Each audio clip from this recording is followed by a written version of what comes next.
धीरे रन करूंगी. Yeah.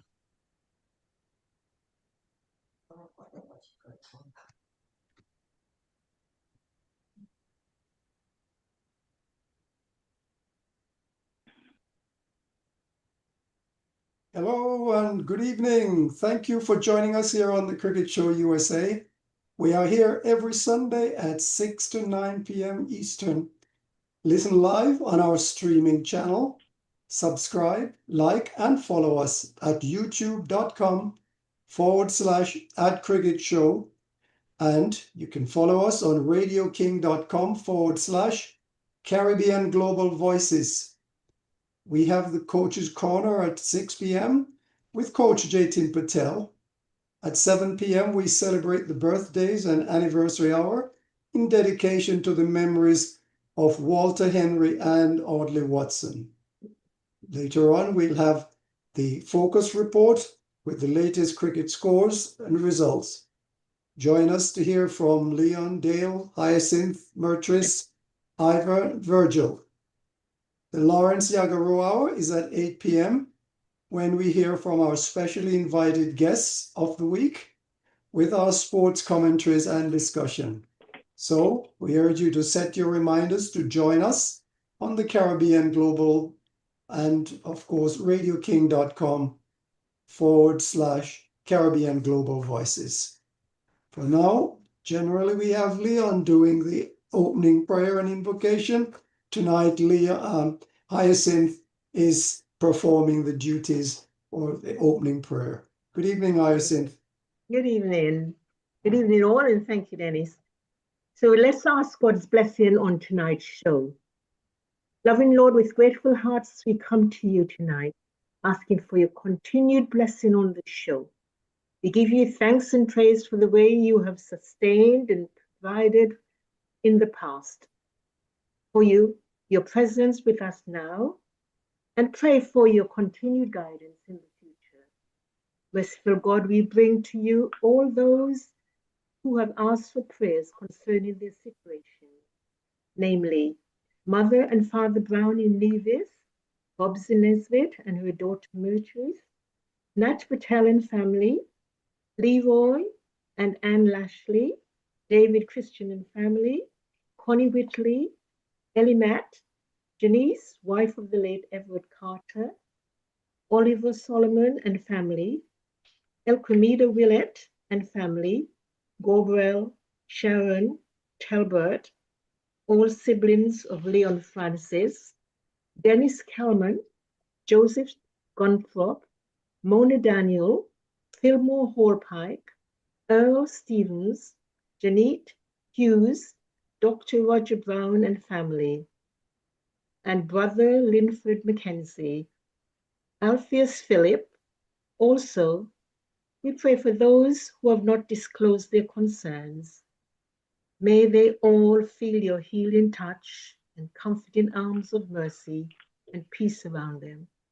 We also bring all our panelists, those with us and the ones who cannot be here tonight.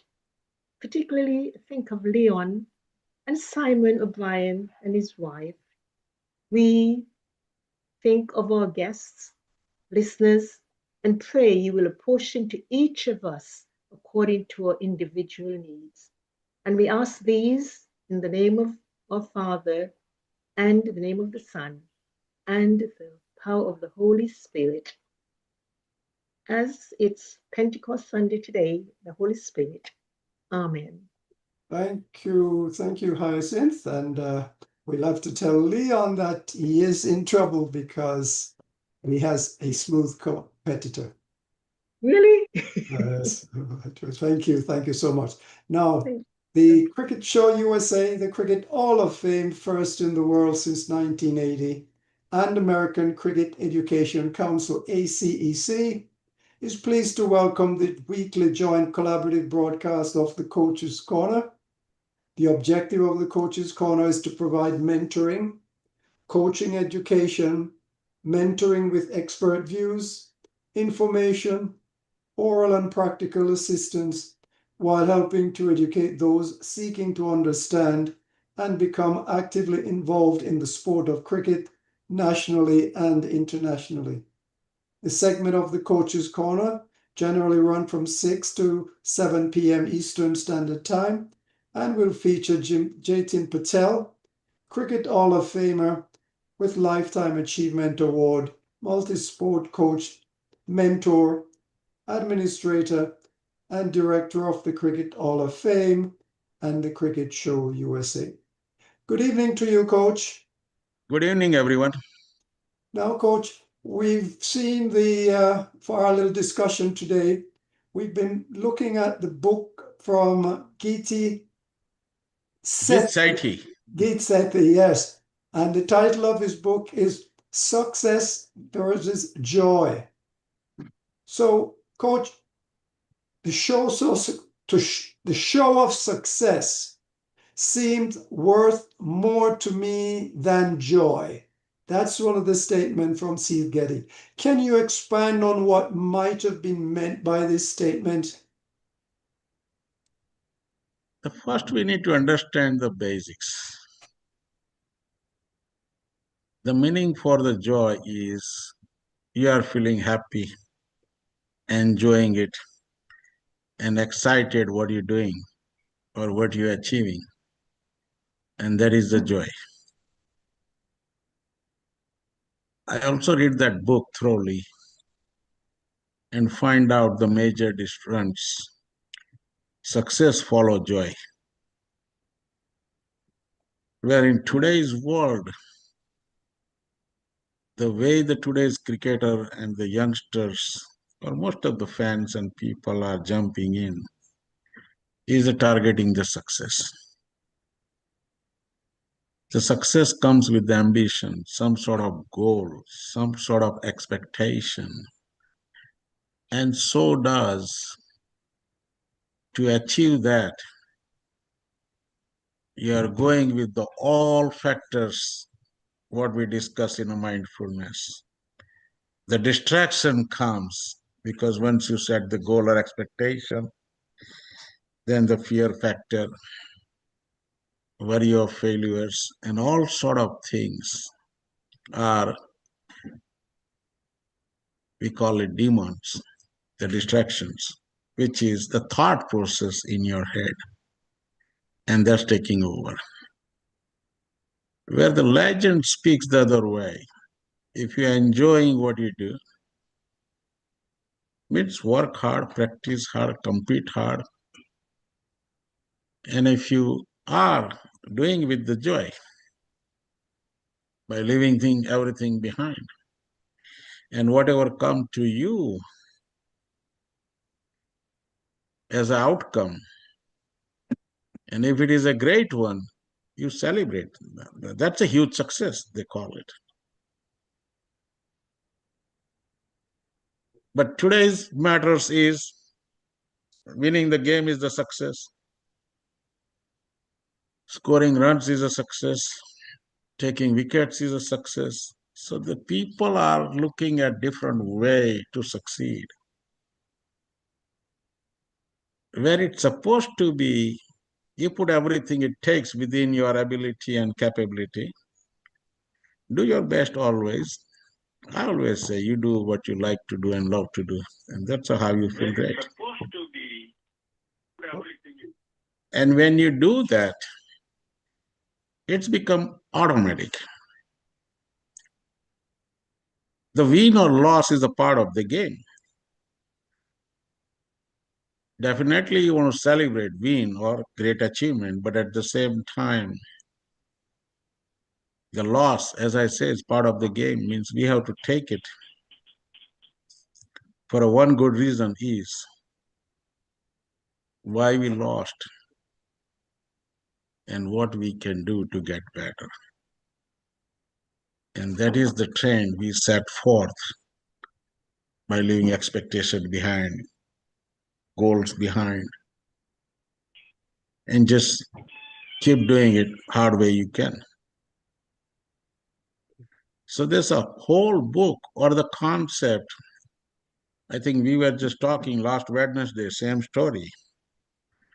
People are talking about success, success, success. And all of a sudden, what I can see is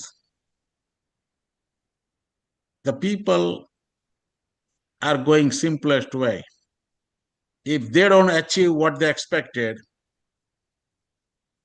then says we are not successful. They have set the goal in mind, like I need to do this, and I need to have this much support, including financial terms. And when you don't meet that target, you feel like, oh, it's okay. It wasn't great success. So the point here is giving your best effort matters most, and to keep continuing. In a team sport, especially for cricket and football, you can't just do alone. You need to have teamwork. In other words, if you do it on your own way, with a lot of goals and expectation, and expecting that a lot of people will come out and help you, definitely think yourself what it brings to you, the stress, right? The financial and budget shortfalls is another concern. Nobody wants to be on that side. But at the same time, when we are expecting too much from various sources and dealing with them, it's a matter we are losing the happiness, the joy you're supposed to enjoy. We're not enjoying. We are living in a stressful situation. And so does the young players nowadays, whether it's India, Pakistan, West Indies, or here in US. I see a lot of youngsters are taking the field with the things set in the head, what they want to do next. They are least concerned about current moment and today, what they can do when they go out in the field. And so does, they are not enjoying. Even you got in the middle, you have a lot of things happening, the thought process, which is taking you away from your 100% towards the game. And going escalated, I'm going back to that Alzari Joseph situation. And going through that moment is, I also felt like when he took that decision to walk away, it wasn't easy. There may be 100 reasons behind it. But the one thing we can definitely say is not about success. He is not enjoying that moment or the things were happening in the game. Means there was no joy to be in the game. And that is where his decision coming from his own head. I don't think he has think about right or wrong, but he decided to what he wanted to do. And that is the where I usually look at a lot of other moments, especially when Brian Lara scored that 400 runs. I don't see any Englishman walk off from the field. Same thing in county when he scored that 500. Do you think any other side of the team had decided, hey, this is too much? He keeps scoring. We're supposed not to be on the field for 3 days. Whatever it is, the decision of the joy, it's in you. You are in the control. And that can go away as soon as you start thinking about the opposite side, success over joy. And that is the whole explanation about success versus joy. Thank you, Coach. Hyacinth has a question for you. Unmute, ma'am, please. Hyacinth, you're muted.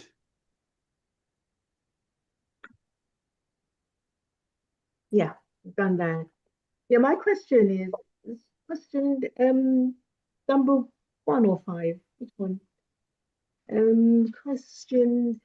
My question is the meaning of joy word is often misunderstood and is fairly easily forgotten. But my question is, what is your understanding and meaning of the value of the word joy? I think you answered that one. But my other question is, joy is something internal. We'll say Let's that. give him one at a time, Hyacinth. Okay, all right. So Okay, first of all, first first one question, yeah, is first part the of the answer word is what is the meaning of the of the joy, word joy. right? It is often So if you misunderstood. open up the dictionary, any dictionary, it's about feeling great. Yeah. The happiness it brings to you, which brings a lot of excitement and inspire you to keep continue do well. Getting there. And that is the biggest thing, it's within you. But all of a sudden, most of us, whether it's a normal life, family life, relations, friendship, game, anything we do nowadays, most of the people are automatically dragged into a success. Means what they want to achieve. They set for the goal. Yeah. They're living with the expectations. And when you set the expectations, means now you are concerned of fear of failure and worry of outcome.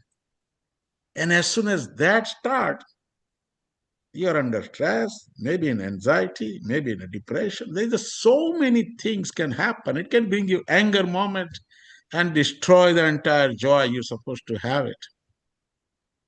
And so does it's forcing you to make bad decisions than the right decisions. So it's like, normal things we hear from the big mentors. If you can live without expectation or do something without expectation, and Mm. let's enjoy. And again, if it is a good result, if it is a good outcome, yes, celebrate. That's a more joy, let's say, right? But at the same time, lose, you don't need to be disappointed. You lost it because so many reasons. But you cannot lose the joy. It's you, how you want to enjoy, right? Haven't you this like, I love it, this point. The normally nowadays when we talk to somebody, there is no timing, but we call it a trigger. As soon as you start talking, the other side has a two choice: agree with you or disagree with you.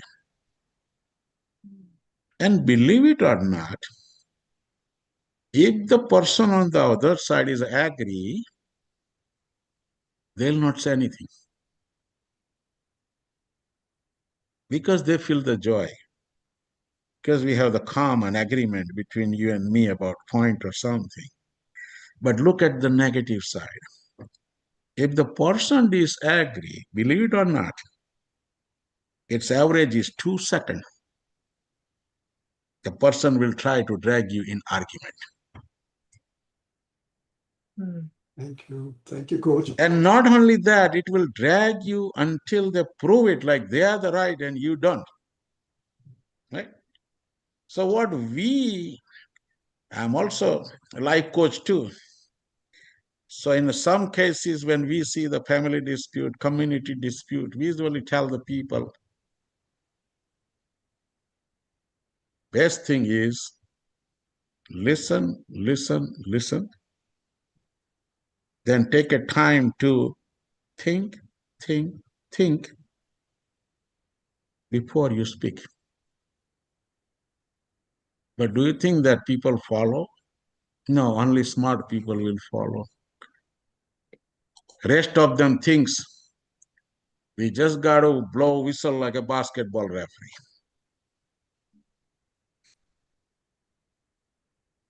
Okay, coach. Thank you. Welcome back, Leon. We didn't expected you. He was Hope very you wonderful. you are safe and home now. That's good. All right. Thank you. Happy to see you, Leon. Now, Donna has a question for you, coach. Go ahead, ma'am. Donna? You're muted, Donna. Okay. Maybe. Huh? Go ahead. You have a question for coach. Okay, just a minute. So, oh my, I fell asleep. I'm sorry, coach. So my question is, Take your time.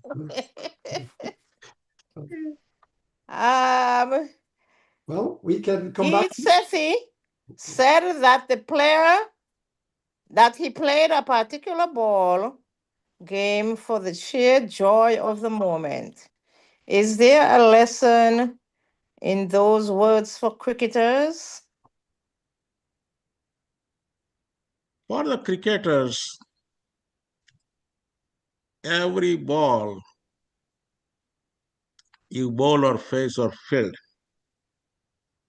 we call it the ARR, action, reaction, and recovery. It continues the entire game. But the best thing too is we are going back to that series when we talk about focus need to be on and off. So when you're thinking about next moment, which is next delivery, you think about everything possible, about your situation, game situation, right? Fielding arrangement, the game related tactics, everything comes in a place. But immediately after that, when action begins, means as soon as the bowler start running in too, you switch that things are off. Now you're turning on the focus on what? What you're going to do with the next moment, which is the next ball coming to you or you're delivering. It's not easy because everyone is getting emotions. And that is where we see that pressures are concerned at every moment. We call it under pressure. So the best thing is to do, we get into a so much negative distraction, means the things are disturbing you to do certain things. But there are positive distortion. I will say 1 out of 100 is a positive, 99 is a negative. So what is the positive? The positive is you have to change your attention to something. Let's say something, okay? If I go with the Sir Vivian Richards, he used to do the chew the gum, right? Big way. You can see him. You can see him between the two balls. He is busy, right? There's a lot of Indian cricketers nowadays you see. They are getting into the singing. They just want to sing few lines so they can be in a different world. But the good thing is, in the South Asian countries, a lot of people follow the meditation route. Means they mute, they empty the head, no activity, no thought process, no things. Means you are turning off the system. So you can go with the fresh mind on the next delivery. So it's people have to find a way how to control your emotions, senses, mood, which is coming based on those 6 senses, we call it. But the inner sense is the biggest one, the challenging one. And how you control your thought process, which is cooking in the head, in the mind. And that's a big challenge. So that to straight to your question is then you to find a way to stay away from concern and distractions. And the best thing is to go. Don't expect too much. Just think other way. What are you going to do next? Right? And if you are positive, if you are confident, the things can go right. But if you're trying to do something under the confused mind status, it's not going anywhere. Thank you, Coach. Now, Mertrice has a question for you. Okay, I'm here. Yes. Okay, Coach, good evening. Good evening. Sethi describes the perfect connection of club hitting ball. He says, the striking of the ball is the culmination of the perfect alignment, rhythm, and timing. He calls this the sweet spot. Now, how does this description fit into the game of cricket? Well, it's a technical part.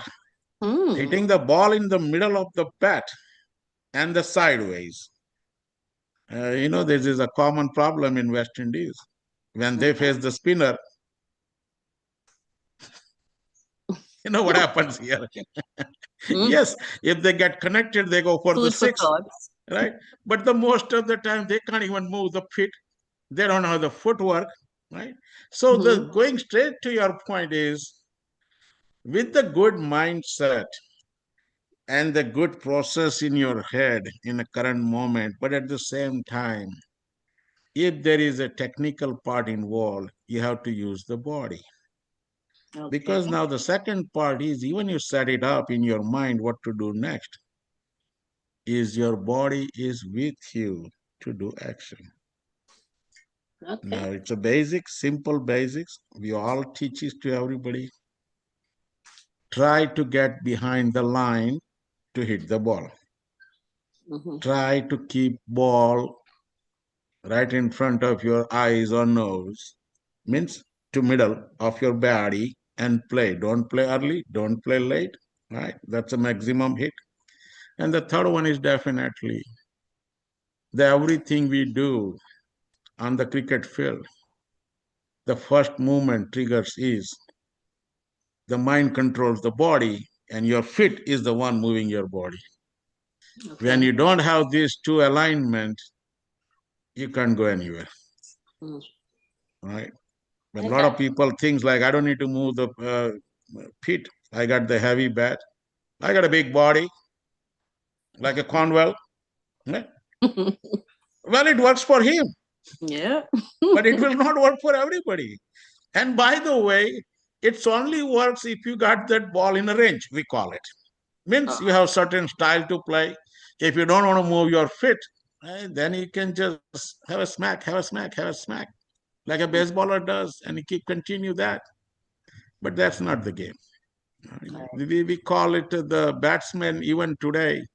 I think the last week I was doing this show from India, from the two legends. They clearly told everyone, simple way.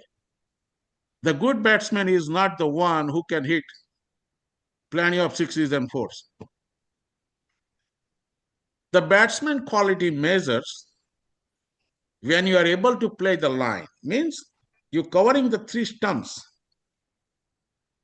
And if you cover those three stumps and you leave the ball, which is on a fourth or fifth stumps, that's the beauty of batsman knowledge. Okay. Otherwise, throwing the bat, even the ball is wide, anyone can do it. It's easy, right? So that is where it's tested. How you playing, what you playing. And again, there's a lot of things starts with your definitely thought process, but at the same time, you have to take your body with you. Right. If fitness is not there and mind is too strong, doesn't mean anything. Okay, thank you. Thank you, Coach. Now, Hyacinth has a second question for you, Coach. Go ahead. Unmute, please. Yeah. Right, here we go. Yes. My question is, joy is internal. Success is a creation of society. This is how Sethi explains what happens when people who surround you constantly offer advice on how to succeed. Now, how is this statement applied in cricket? Let's take West Indies example. Okay. Plenty of cricketers played, plenty of fans following cricket, plenty of cheering, and nowadays we can see that plenty of them talking with crises and blames and sort of things, right? Okay. I believe they are all enjoying this game some way, at some rate, with some personal goals, right? But there my main concern is why we still talk about Sir Garfield Sobers, Sir Vivian Richards, and when it comes to the bowling, why the Sir Michael Holding or Sir Andy Roberts? Because this is your straight answer. They also joined the game. That is the reason they were in the game. They played the game, and whatever the number they put with the joy, it's outstanding compared to others. So this society part, the fans are decided, oh, Gary Sobers is a great because he's the first one to score 365 as a world record. Right? Sir Richards is a great because he's the one put in 89, I think 189 in ODI. First one to hit that kind of score. So here, even you have 1,000 cricketers, there's a difference. The outstanding class who did the better with decision making, with their fitness, with ability to perform, and whatever the number comes, which is in cricket, we call it records. And that is the where people and rest of the world measure them as a success.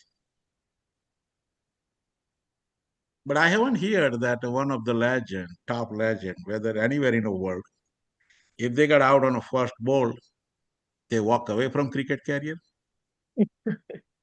No, they will come back. No. Yeah. Why? They didn't succeed. You got out at zero. You are unsuccessful, period. The joy is the one bringing back. We enjoyed it. The joy is the one pulling them back into the practice to think about why there was an unsuccessful try and what's need to be done. And they are coming strong. And that is the reason a lot of good batsmen, you see that. They might get out for zero. Yeah, we have some golden ducks, both innings 0-0, but eventually they'll come back. Yeah. Keep trying because that is the joy can bring back in the game. Success may comes as a celebration and you enjoy and may want to keep continue, but if you don't enjoy, if there is no joy involved, it's going over. Yeah, understand. All right. Thank you. Thank you, Coach. Thank you. Thank you, Hyacinth. And now Donna has a second question for you, Coach. Go ahead. Yes. Good evening, Coach. Good evening. According to Sethi, at every stage of life, there has been a distinct choice of success or joy. Can a cricketer achieve both success and joy in the same match? First, we have to understand success follows the joy. Joy never follows. So you got to keep continuing. And that is where legend, I'm impressed. This, I think, is a 20-year-old book. And I did not notice this book until last week when I covered that show and I realized what they're talking. And looking into keeping this long career is not easy. We all know that to reach at the highest level is not easy. And it's a more tougher and challenging to maintain that level for a long time. And that is a part of the cricket too. We had a Sunil Gavaskar at the same side, I will say, next to him, few feet away, And he's the legend who started in West Indies in 1971, and I believe he played 16 good years of international cricket until 1987. And even he get out of it. I think he is in the longest run right now. I believe he will be the long run cricket commentator because after he retired, he is on the TV everywhere. And I believe I haven't checked, but I was chatting with him on one occasion, and I told him that you are going for another not out inning. I don't think anyone has covered that much cricket a long time. One point, Michael Holding was in competition. The both were commenting, but now Sir Michael Holding is left. The other three guys, I will say in a long career, are Richie Bano from the Australia. Then we had a Tony Greig from England. But I believe Sunil Gavaskar, Little Master, has a longer career. So here, that simple thing, because he is enjoying. He hasn't said how long he has to keep continue, but he wants to keep continue until the joy is there. So he's covering IPL in India. He will cover MLC here in US. All of a sudden he goes South Africa. I mean, he's a 75 plus and he's traveling alone everywhere. But the bottom line, if we understand that book and the concept is giving, the joy is the one keep you rolling. You are in the game, you still want to keep continue. It's a joy. Otherwise, success is another one is I can tell you. What was that? Last week, I believe Empire Buckner from Jamaica. Is that right? Yes. Steve Buckner. Mhm. I think it was the first West Indian Empire with 100 test appearance or something. Yes. Did he retire before the 101st? so, so success is some benchmark, some goal, right? Joy don't. And that is the how you can look at the another empire. What was that great famous England guy? Dickie Bird. I believe he kept going in a test match until he felt himself like, okay, my legs are not great anymore now. But until that, the joy was there. So even he was walking slow, we can say he was bending down from the back, but hey, he was part of the game. So it's like whatever we do, the difference you have to decide. Are you chasing success? Enjoying it. All right. Or you want to live with the joy and keep continue? Even you got success something, I will say I want to get the bigger achievement next time. And that's how the cricketer does, right? They keep continue. Whatever they can, every inning they come, they want to score as many as they can. And they come back. New inning, new day, new game. Thank you again, Coach. But, Yes. let me just remind our listeners and viewers, if at any time you have any questions or comments on the program, or you wish to have some information, carried to you, sent to you, you can reach out to us at media@cricketshow.org, media@cricketshow.org, or you can send an email to the cricketshow@comcast.net. The cricketshow@comcast.net. Thank you very much. Now, Coach Murtry's had a second question for you. Go ahead. Yes, Coach. Every cricketer or athlete Thank you, has Coach. a goal that can be quantified. And in order to achieve the goal, the player must know the path to success and then walk the path. So please explain in sporting terms what is meant by knowing the path and walking the path. I will definitely go with the player situation. There's two things you have to consider. Pathway is there for everybody, let's say, right? But then you have to differentiate the one word you just mentioned. quantitative and qualitative. Means the difference between quality and quantity. Hmm. Have you seen a benchmark when you say the player will be in a West Indies team if they play the 20 regional games? Forget about who this person is. It's a quantitative measurement here. That's true. Qualitative is the based on the performance and capability. And that is the reason we see some players are making the top within few games. And there are some hanging 30, 40 games at regional level and they're still not able to get there. So pathway is a good for one reason, to know how to reach there as a direction to the destination. We call it today's world. What we do, we get into the car and we ask somebody's address first. Mhm. As soon as you got the address, that's your destination. That is the where you want to go. And what do you do next? You put that into the GPS and it will guide you how to get there, right? Right. So if you decide the same thing on the player side, the destination where you want to reach, but the direction is how to reach there through the process. And that process is not quantitative, it's a qualitative. Which part of the joy? Okay. Thank you so much, Coach. Thank And thank you, Murtries, for the question. We are discussing with the coach in the Coach's Corner today a book by Geet Sethi, Success v Joy. And of course, if you need any information on the booklet, please send us an email and we'd be quite happy to forward to you information by way where you may be able to, On the book, we might be able to download. I'm working with the legend to have a written consent, the permission to convert into the PDF format. It is available online, free at any cost, right?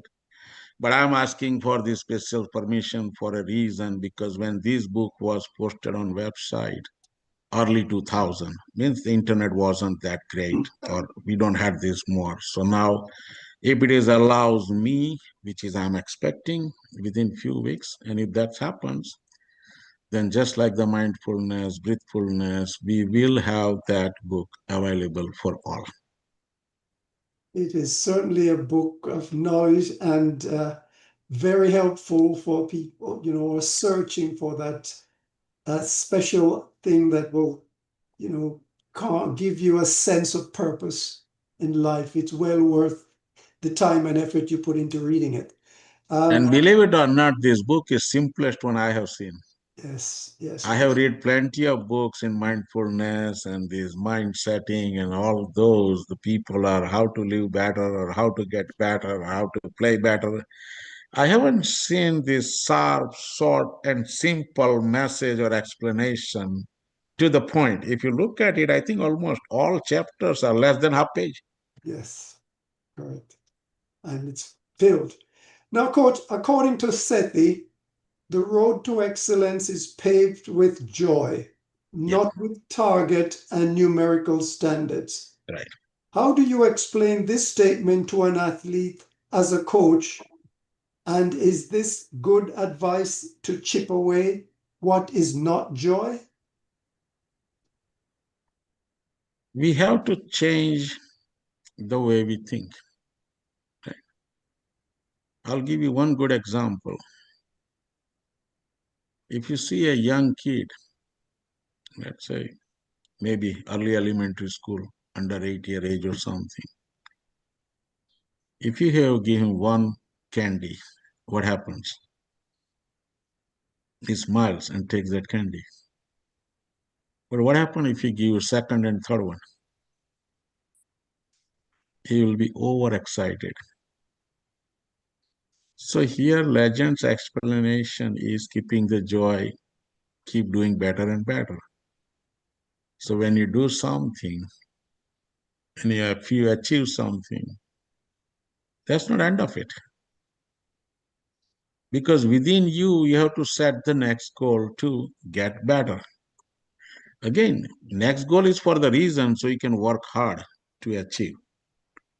But when you work hard and doing it, you are going because, again, what you like to do and love to do, that's why you are doing it, right? I will give you one example on this Usain Bolt from Jamaica. Okay? How he has won this so many gold medals sprinting 100 meters at the Olympics. Now, do you think that came out because he ran into the Olympic? No. He's practicing regularly, maybe every day. And what is his goal? I don't think he's setting the goal. He is going with the joy, enjoying what he does. If he runs 9.5 seconds, he comes back again. And he want to repeat that 9.5 seconds, but at the same time, he will try a little bit harder to see if they can go a little quicker. Because he himself feels the joy. Hey, I did it. And if he does the better, he gets super excited. Oh, I beat my own record, which is good enough. And that is the point we have to understand. Whatever we do, joy is involved. Make sure you are enjoying, you are happy what you're doing with it. If that doesn't help, it's going nowhere. All right, thank you, Coach. Let me pause here to say a very special shout out and welcome to listeners on Caribbean Global Voices. We are happy that you're here with us today, and we look forward to our continuing relationship. So, welcome to Caribbean Global Voices listeners. Leon, we're happy to see you've arrived. We wondered, based on the opening salvo of questions for the coach, whether you have anything in particular you wanted to share with us or ask the coach on this question. The question was directed to me? Yeah, we're just welcoming you to the program because okay. we know you were Yeah, traveling. Jack, I'm a little behind with my notes, so All right. I Okay. just would like to listen for this time until I get settled in. All right. Thank you, Leon. I'm enjoying the episode, and Coach Thank you. usually does a good job and wonderful questions from the panelists. Thank you. Coach, demons in the mind prevents an athlete or cricketer from focusing. The demons, according to Sethi, are negative thoughts. Explain what these demons are and what their effects could be or are on players. Demons is nothing but distractions. The negative one, that is, we talked about so many times. The major one, the big one is the fear and the worry. And that drags into the thought process. And that is the where it impacts your efficiency, mostly in decision making. Top of that, sometimes it drags you into a situation, confused status. You don't know the result, but thinking about the result, the outcome, right? And that is where puts you in a stress. And the simplest way I will say, all those factors we talked in a mindset training, majority of the words or terms goes to demons. It's within you. And those are the one who controls your thought process. And because of that, your moods and emotion changes accordingly. And that is the where it will not let you make appropriate decision at right time or correct moment.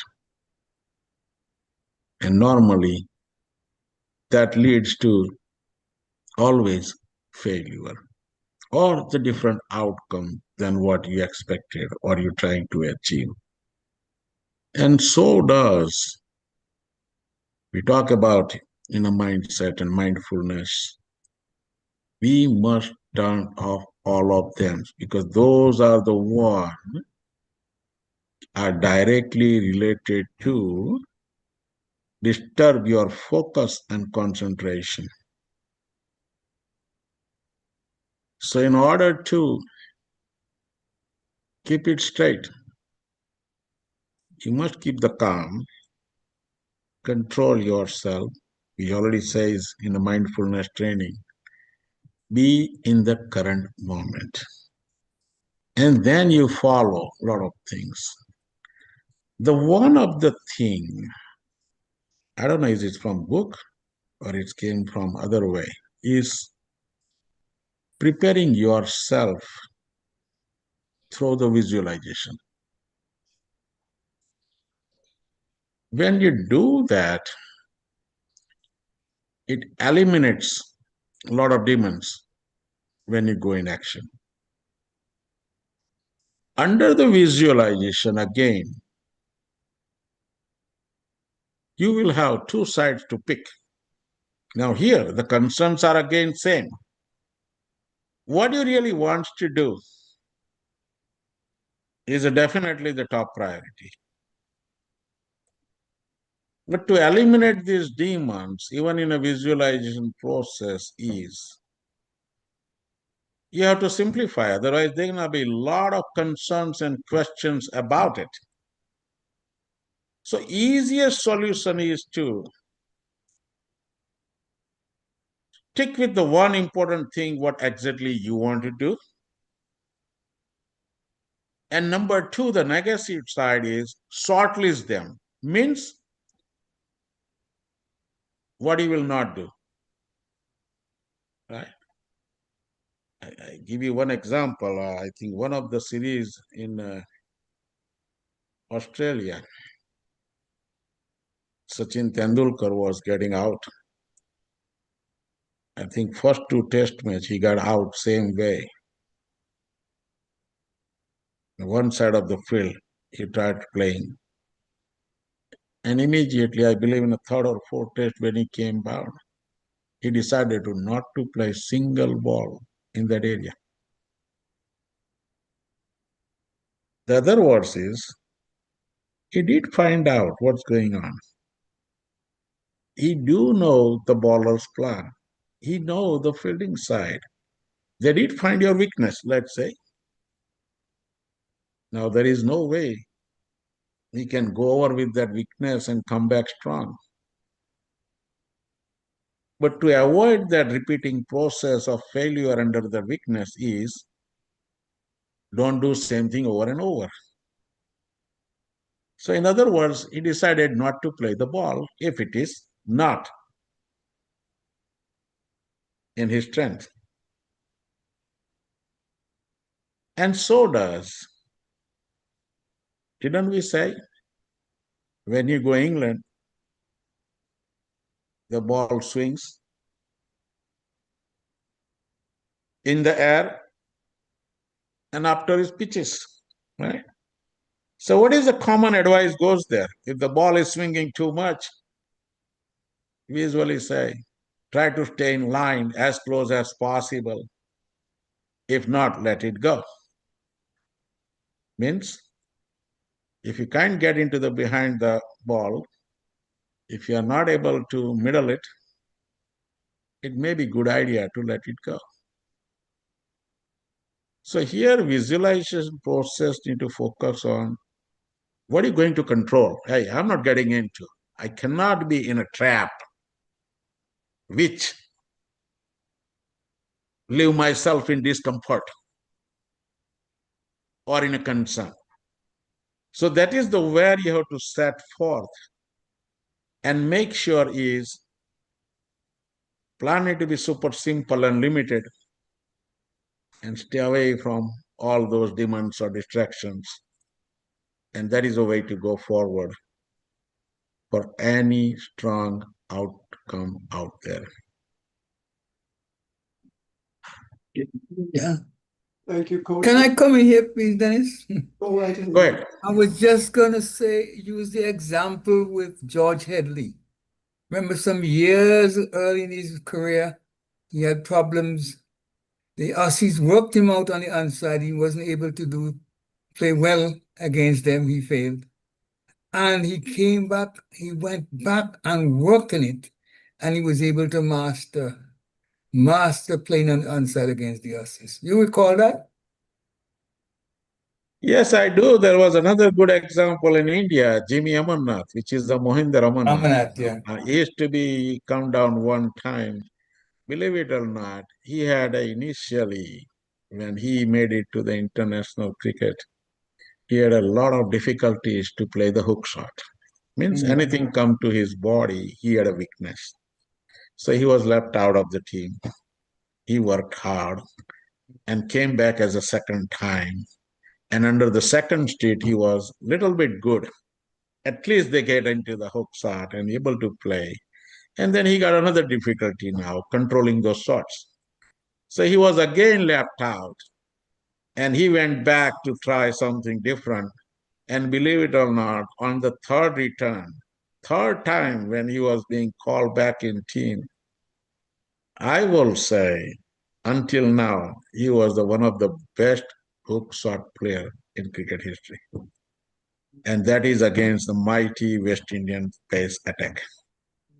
And by the way, this route is not easy. He had suffered so many blows, so many injuries, which can disturb your whole mindset. But he never gave up. Only one reason. He was enjoying the game. He wanted to come back. And that is. So George Hadley situation, Tendulkar situation, these are all like the same type of scenario, we call it, or the process.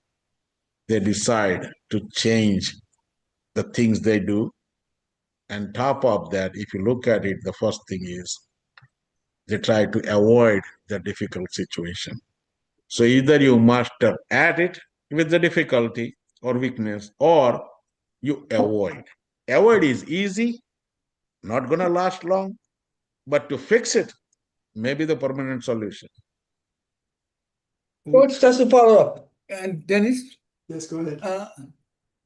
Contractor, the great, is Nari Contractor his first name? Yes. Yeah, But anyway, very contractor, yeah. yeah, he was floored by Gilchrist. Not Gilchrist, but Griffith.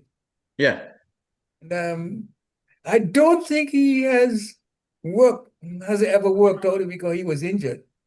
But do you believe that they would have? Well, that is the different situation. Different I situation, think yes. Nari contractor, when he hit his head, he had a steel plate inserted in it. Right. There is I mean, like, let me give you an example. There are some difficulties you can overcome or you can fight and come back. But it depends on the difficulty. Right? Let's say if you get hurt, scratch, a little bit bloody spot on your leg, you might be limping couple of days, but you can come back. But at the same time, what happens, something major, and somebody get paralyzed or something, how they can come back? So this physical, I can tell you why. The physical difficulties or physical obstructions can be worked out. Psychological can be worked out. But certain injuries is not easy to overcome because that's beyond your limit. Because you need the body for the action, right? Coach, what I was trying to lead on to though, because in those days, the Indians were definitely afraid of the short pitch deliveries. But today, you can't do that to them. You got guys who hook you everywhere, backward square leg, the invention. So I'm saying that the Indians have worked on their game, not only with an individual player, but with almost every top class batter in India. They're able to play the hook shot well. And that's the point I was trying to develop. Well, the major point on that particular question is the things are changed. Today's Yes. cricketer in India are much better under playing current condition. Well, legends were playing in different condition. Like one example is like they played without helmet. Nowadays they're playing with helmet. During those 70s, 80s, 90s, we had organic pitches, the natural pitches built by the local groundsmen. Nowadays, you got drop-in pitch, portable pitch. There's a lot of options out there, right? So there's like a lot of things are happening. But the one thing we have to definitely consider is the fear part played the bigger role in the West Indies. I talked to like a couple of legends, and they says before the game start, there's ambulance out there. So that's a start scary business. As soon as you walk into the stadium, you see the ambulance. Means the before the ball or bowling starts, you got to concern about. And do we have to say? I think West Indies has hit more Indian batsmen than any other countries because they were living in fear and they had a concern. They had a concern because they don't practice against the fast bowler. If you're talking England, Australia, they had the fast bowlers, so they can deal with it. India never had a fast bowlers of that caliber, and that is the reason it's very hard to get going with the timing situation and deal with them until they got the Kapil Dev in 76, and after that, nowadays they don't care about fast bowlers, to be honest with you, because they practice and they knows how to deal with it. But that also this joy and success story. Sunil Gavaskar still holds that record. The first series in West Indies, 1971, right? He was not able to play first test, but he played the remaining four. And even today, his 770 with those multiple centuries, right? The series 770 for the debutant, it's still world record after 54 years. Coach, we want to thank you for your time and your insights, your knowledge and experience, and we invite you to join us again next week at the same time, right here on the Cricket Show. There is no doubt that Coach Patel have answers to the questions you have been asking. The question that says, how did he do that? Or why did he do that? Maybe you will say, I am going to do that next time. We appreciate it, Coach, and we look forward to seeing you again next week. And thank you so much for joining us today. Thank you all. All right. Thank you. Well, folks, it is the 7 o'clock hour. And See you here, sir. please, panelists, can you please mute your microphone, please, when you're not speaking? Thank you. So the 7 o'clock, it's the birthday and anniversary hour. This hour for us is dedicated to the memories of Walter Henry and Audley Watson. And of course, we will remember Audley because he generally at this time would be giving us the birthday and anniversary happenings. And today I will sit in and hopefully try to fill the big shoes of one Audley Watson. So on June the 2nd, and we're looking at birthdays and anniversary which occurred between June the 2nd and June the 8th, which is today. So that's last Monday to today's Sunday. And on June the 2nd, birthday 1989 of Steve Smith, Australia. He's a leg spinner and of course now converted into a batter. I think he bats now more than he bowls. And June the 2nd remaining, 1987, birthday of Angelo Matthews of Sri Lanka. And he has a record of taking 6 for 19 against India in an ODI one-day international match. June the 2nd is an anniversary date, 2025, because Nepal in the ICC League 2 format, Nepal beat Scotland by 1 wicket in the one-day international. So this only occurred less than 1 week ago. Birthday on June the 3rd, 1966, Wasim Akram of Pakistan.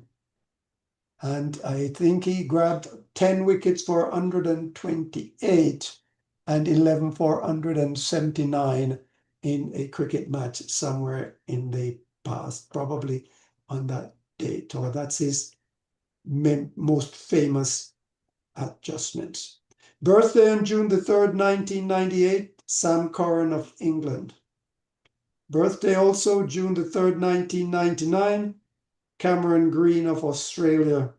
And of course, we're looking forward to seeing Cameron Green next week in the World Test Series final at Lord's. June the 3rd birthday in 2001, Shariful Islam of Bangladesh. I think he's probably the captain of Bangladesh, recently out here in the Caribbean. Birthday on June the 4th, 1991, Ben Stokes of England. And of course, many of us knows Ben Stokes was actually born in New Zealand. Now he, of course, is the England favorite. Birthday on June the 4th continued, 1975, Dinanath Ramnarayan of the West Indies. And he's remembered for having retired at the ripe old age of 28 years, retired from Test cricket, or from cricket. Anniversary on June the 5th, 2009, Netherlands beat England in a T20 World Cup match. The Netherlands defeated England T20 World Cup match June the 5th in 2009.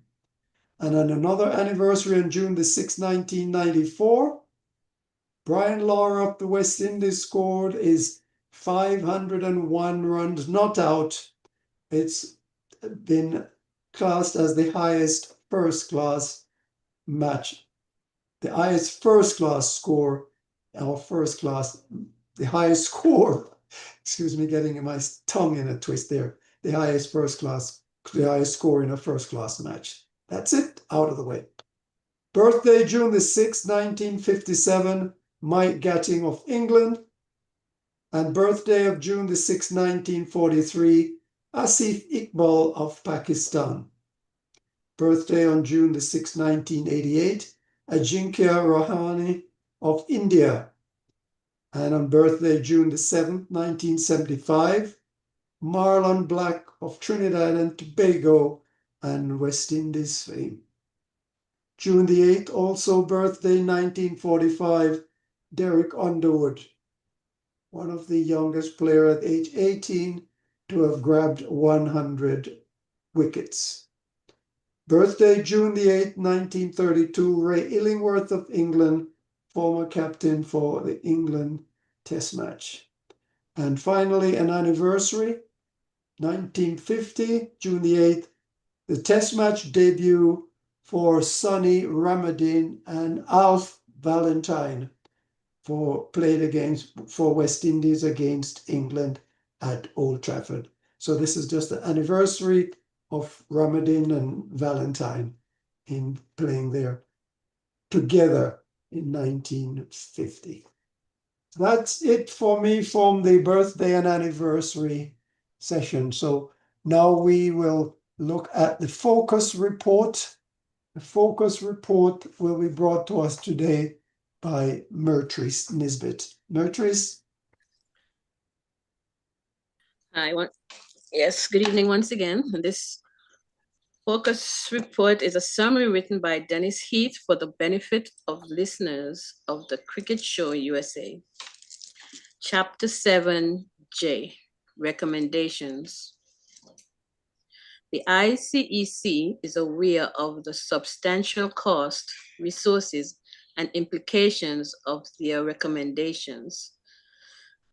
Statutory regulations were dismissed as not the best way to achieve equity in the game. In the end, cricket must resolve this issue. Our first recommendation, number 24, says, we recommend that regulatory matters should be reserved to cover only rules relating to discipline and integrity. The precise scope of rules relating to discipline and integrity should be resolved by the ECB in collaboration with the wider game, but should certainly include anti-discrimination and safeguarding rules. Sub-recommendations. A. There should be substantially greater clarity on what is or not a regulatory matter and the process for dealing with it. All current regulations that do not relate to discipline and integrity, for example, pitch regulations, should be renamed so they are no longer called regulations to avoid confusion. B, the Cricket Discipline Commission or any future adjudication body, if it is replaced and or renamed, should continue to hear cases involving regulatory matters. And you can also see recommendation number 32. Recommendation 25 says, we recommend that non-regulatory matters should be redefined as all other rules and standards, etc., that are not regulatory matters. Example, they do not cover rules relating to discipline and integrity. They would include, for example, standards in the county partnership agreement, CPA, including the EDI related standards. And then the sub recommendations, A, as well as dealing with regulatory matters, the new independent regulatory body should be responsible for investigating and making recommendations with respect to compliance by relevant cricketing organization with no non-regulatory matters where they relate to EDI, such as the EDI related minimum standards within the CPA and county governance framework. This is necessary to ensure that conflicts of interest, example, its commercial considerations, are avoided. Okay, the ECB should determine the consequences for branches of non-regulatory matters. However, non-regulatory matters that relate to the EDI would follow the compliance and recommendation process by the independent regulatory body described above. Recommendation number 26 says, we recommend that all strategic and operational decisions made by the ECB executive management team and or ECB board or other governance committees should take account of any EDI implications. To enable this, the ECB should create standard templates for decision-making reports that include the following. A, the outcome of the EDI impact assessment conducted to inform the development of the proposal. And you can see recommendation number 7. B, where appropriate, explicit reference to how the proposal is aligned to the ECB's core purpose and values. See recommendation number 3. And this is the end of the focus report, chapter 7J. Thank you. Recommendations. Thank you very much, Mertrice. And of course, You're welcome. the focus report is one in a series. This is a summary of the report of the Independent Commission for Equity in Cricket. The commission was empaneled by the England and Wales Cricket Board, and this focus report is a personal summary of the commission's 300-page report summarized for the benefit of the Cricket Show USA panelists, and the full report was previously published by the England and Wales Cricket Board. So anyone wanting to delve into the deeper nuances of the report can easily find this posted on the web. Now it's time to look at some cricket scores. And first up on the scoreboard, we have Brother Dale with some scores for us. Brother Dale? Yes, thank you very much. And greetings to everyone, listeners, watchers, and fellow panelists. We'll start with the first match that was played between West Indies A and South Africa A.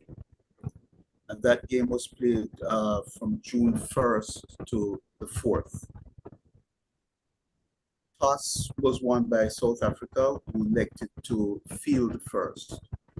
West Indies A, their first knock, were 240 all out.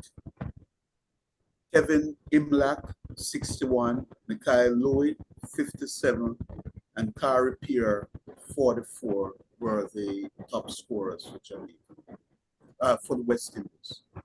Jamaican John Campbell also scored 33. Okele Sile took 5 for 43, and Moriki 3 for 63 for the South Africans.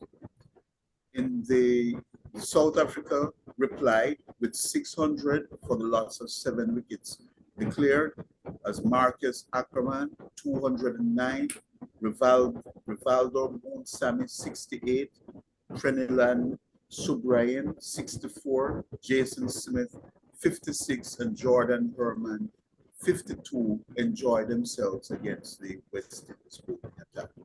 O.J. Shields took 2 wickets for 90 runs, and Ronaldo Ali Mohammed 2 wickets for 88 runs. West Indies in their second knock scored 272 all out as Kevlon Anderson 52, Alec Athanase 49, and Ronaldo Ali Mohammed 40 were the top scorers. Subrayan 5 for 82 and Tristan Luz 4 for 86 did the damage for South Africa. South Africa therefore won the game by an inning and 88 runs. The second match of that series started today, so we score so far is that West Indies made 220 all out, and South Africa are currently 44 for the loss of 2 wickets. Next week we will complete the specifics. We will now move to West Indies team in England, and we will start with the third one-day international that was played on June 3rd. This match was reduced to 40 overs due to rain delay, and the West Indies team was caught in a traffic jam also, but primarily because of the rain delay. The toss was won by England, and they elected to field. West Indies scored 251 for the loss of 9 wickets in 40 overs. Shafane Rutherford 70 from 71 deliveries. Budakesh Moti 63 from 54 deliveries. Alzari Joseph 41 from 29 deliveries. Big partnerships were the 4th wicket of 62 and 66 deliveries between Casey Carthy and Shafane Rutherford. And then for the 8th wicket, 91 runs scored off 68 deliveries between Alzari Joseph and Budakesh Moti.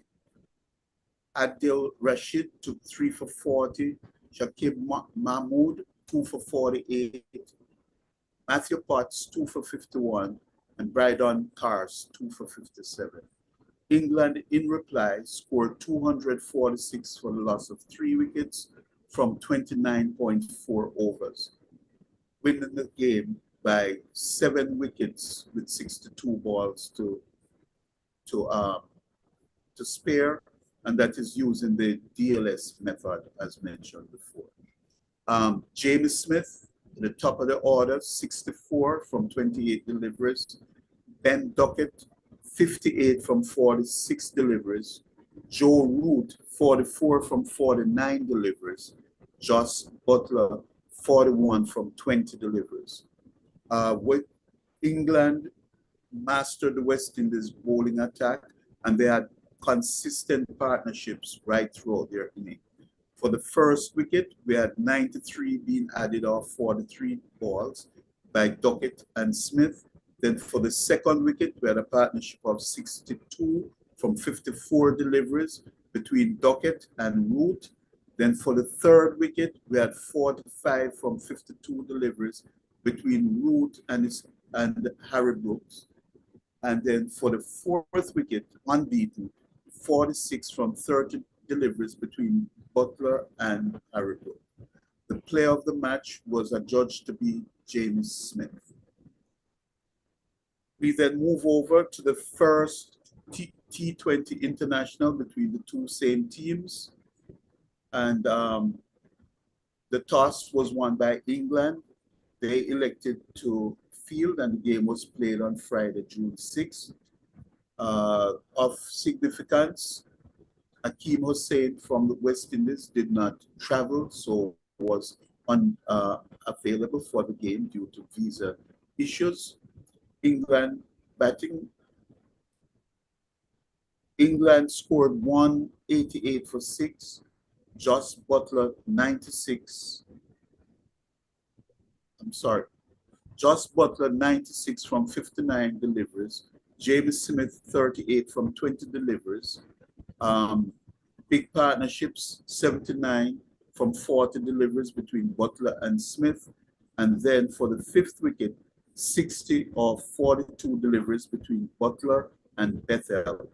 Romario Shepherd 2 for 33 was the main wicket taker, but it must be mentioned that Gudakesh Moti bowled very well, conceding only 21 runs from his 4 overs.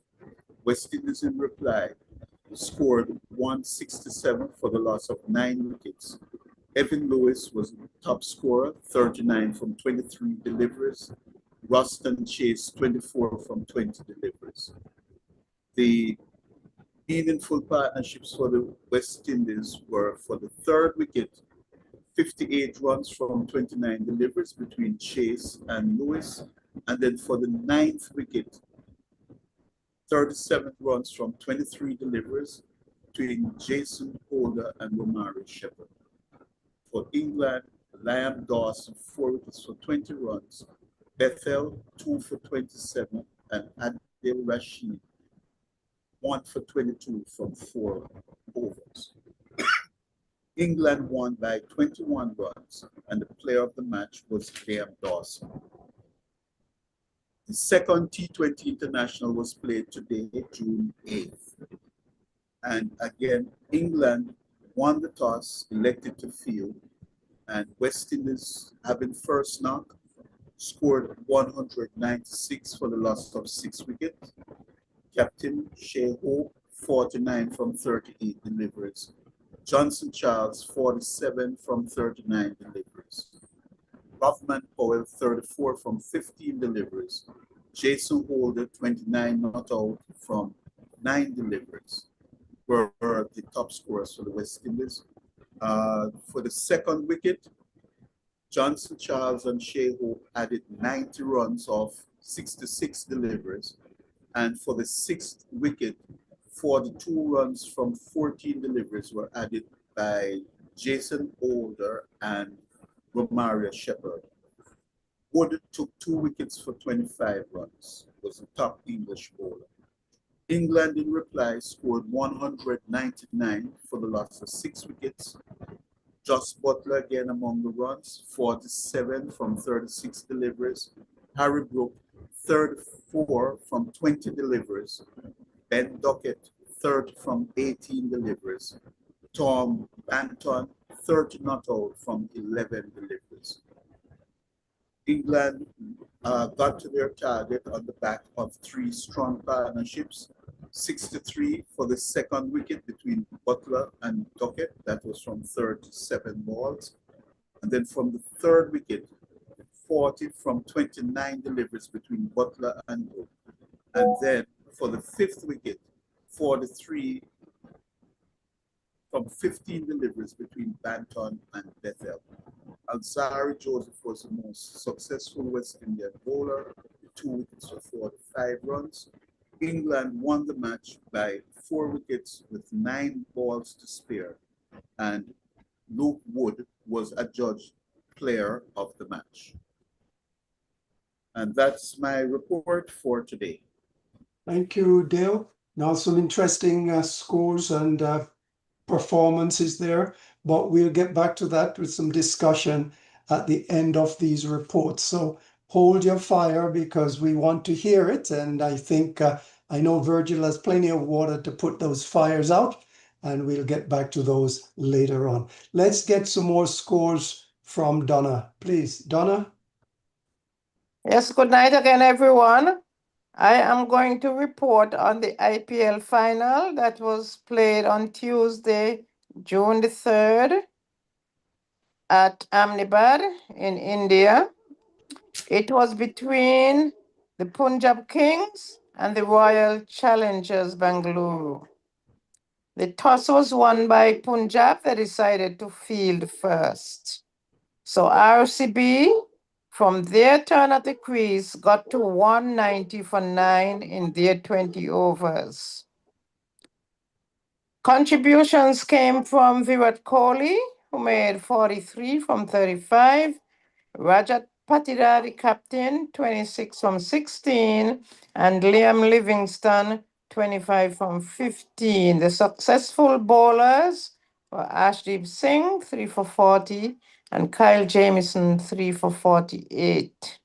It was a very interesting response by the Punjab Kings, but they fell short by 6 runs. They made it to 184 for 7 in their 20 overs. Contributions came from Shashank Singh, 61 from 30, Josh English, 39 from 23, and perhaps Imran Singh, 26 from 22. The successful bowlers was Krunal Pandya. He got 2 for 17 from his 4 overs, and Bhuvaneshwar Kumar, 2 for 38 from his 4 overs.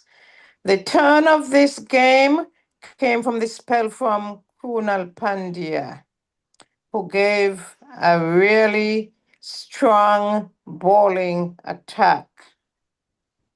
And he became the man of the match because of that 2 for 17 in his 4 overs. He turned the game around because Punjab Kings, they were definitely on the road to victory.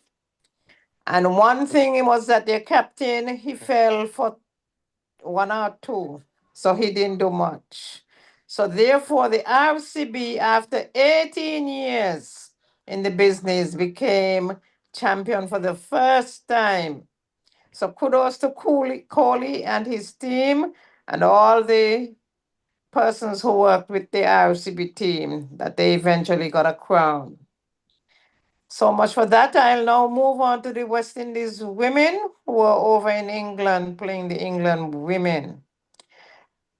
Last week I reported on the first ODI, so we'll now look at the second ODI, which took place on June 4th, 2025. They were in Leicester, where England won the toss, and they decided to bat first. They amassed a total of 366 for 6 in their 50 overs, with a great opening stand again from Tammy Bowman and Amy Jones, who both also became centurions, with Tammy getting 106 and Amy 129. We also had a little contribution from Emma Lamb. She got 55 from 46 deliveries. Successful bowlers for West Indies, Karishma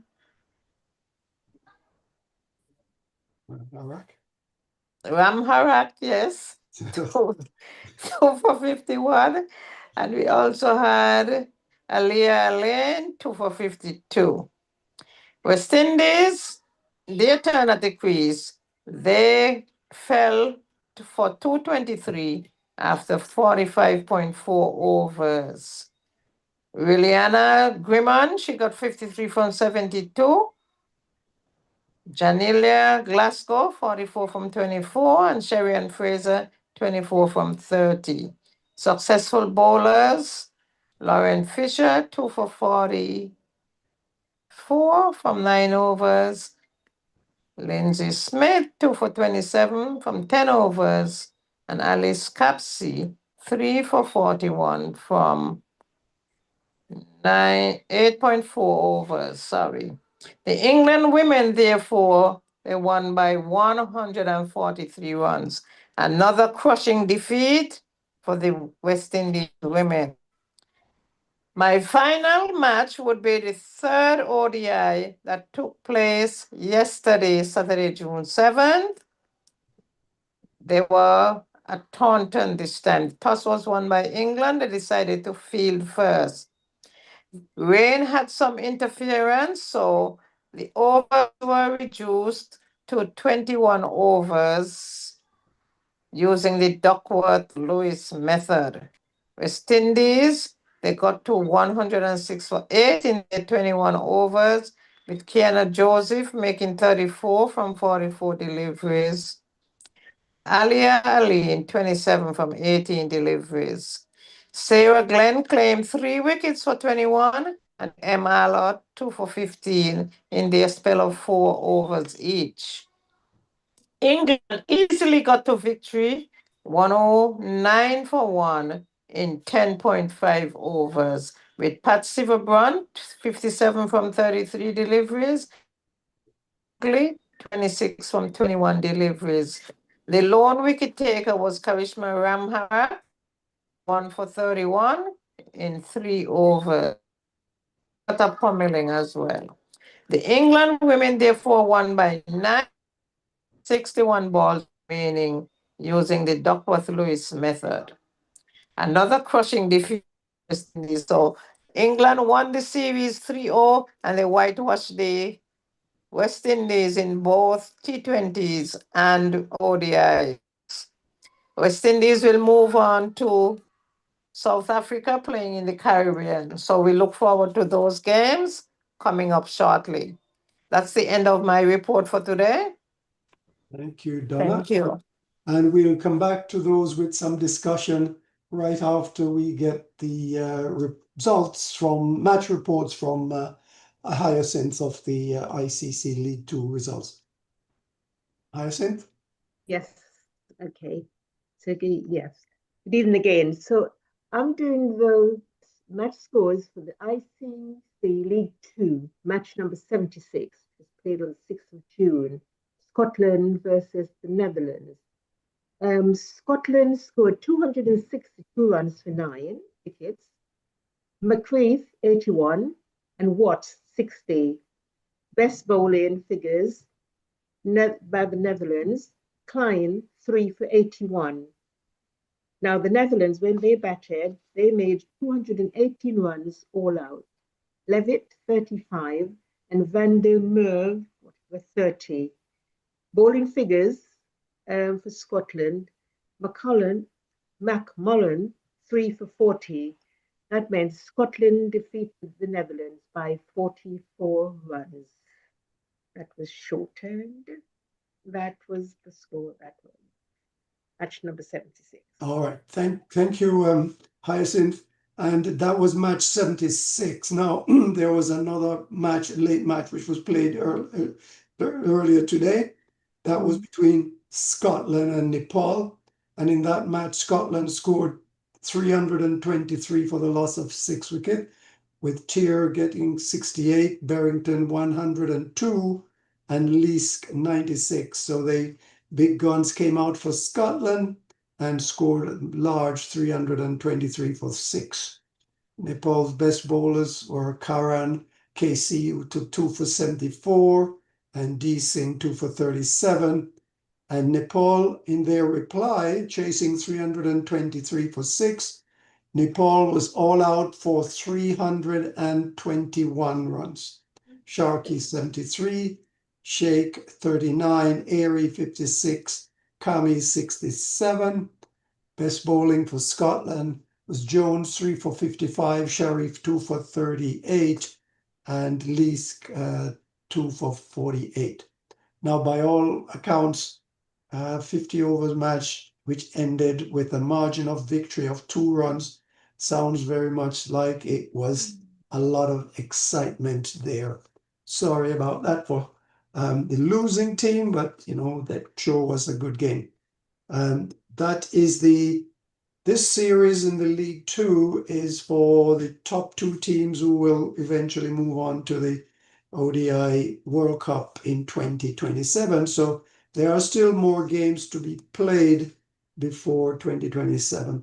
However, currently the United States is top of number 1 in that table, a full 2 points ahead of their nearest rival, who have played 1 game less. So it's looking positive for the United States if they can keep it going. And by all accounts, they appear to be working very closely and very well at that. Now, Leon has some more scores, or at least some information he can give us on the Vitality Blast going on in the UK right now. Did you read the message I sent to you? Because Oh, my apologies, you did not. You were traveling, so you weren't able to. yes. Okay, I can help out there with the Vitality Blast. That's the equivalent of the T20s for England, the county matches, the teams, men and women. So the men's team is divided up into the North and South group, and there are 9 teams in the North group and 9 in the South. At the top of the table in the North group is Northamptonshire, leading the table with 20 points, followed by Lancashire on 12, Leicestershire on 12, Worcestershire on 8, Nottinghamshire on 8, Birmingham on 8, Durham on 4, and Yorkshire on 4, and at the bottom of the table, Derby 0. They have not yet won a match in this Vitality Blast. Now, the second group of 9 teams classified in the South, we have Hampshire currently on head with 12 points, Sussex next with 12, and in third spot is Somerset, tied there for 12, those 3 teams. Kent is 4th at 10 points, Surrey 5th at 8, Glamorgan 6th at 8 points, Middlesex with 6 points, they're number 7, Gloucestershire and Essex both bringing up the table, and neither of those 2 teams have won any of their matches so far. And one match that we have not yet covered is the West Indies Academy versus the Sri Lanka Emerging. I'm wondering if perhaps Dale might have anything he can share with us on what's happening in that match. This is an unofficial 4-day match.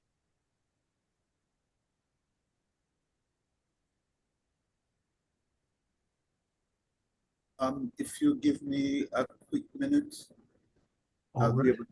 Today was the first day Uh-huh. of play, so it's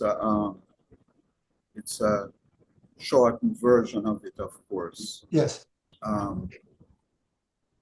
believe I have it right here.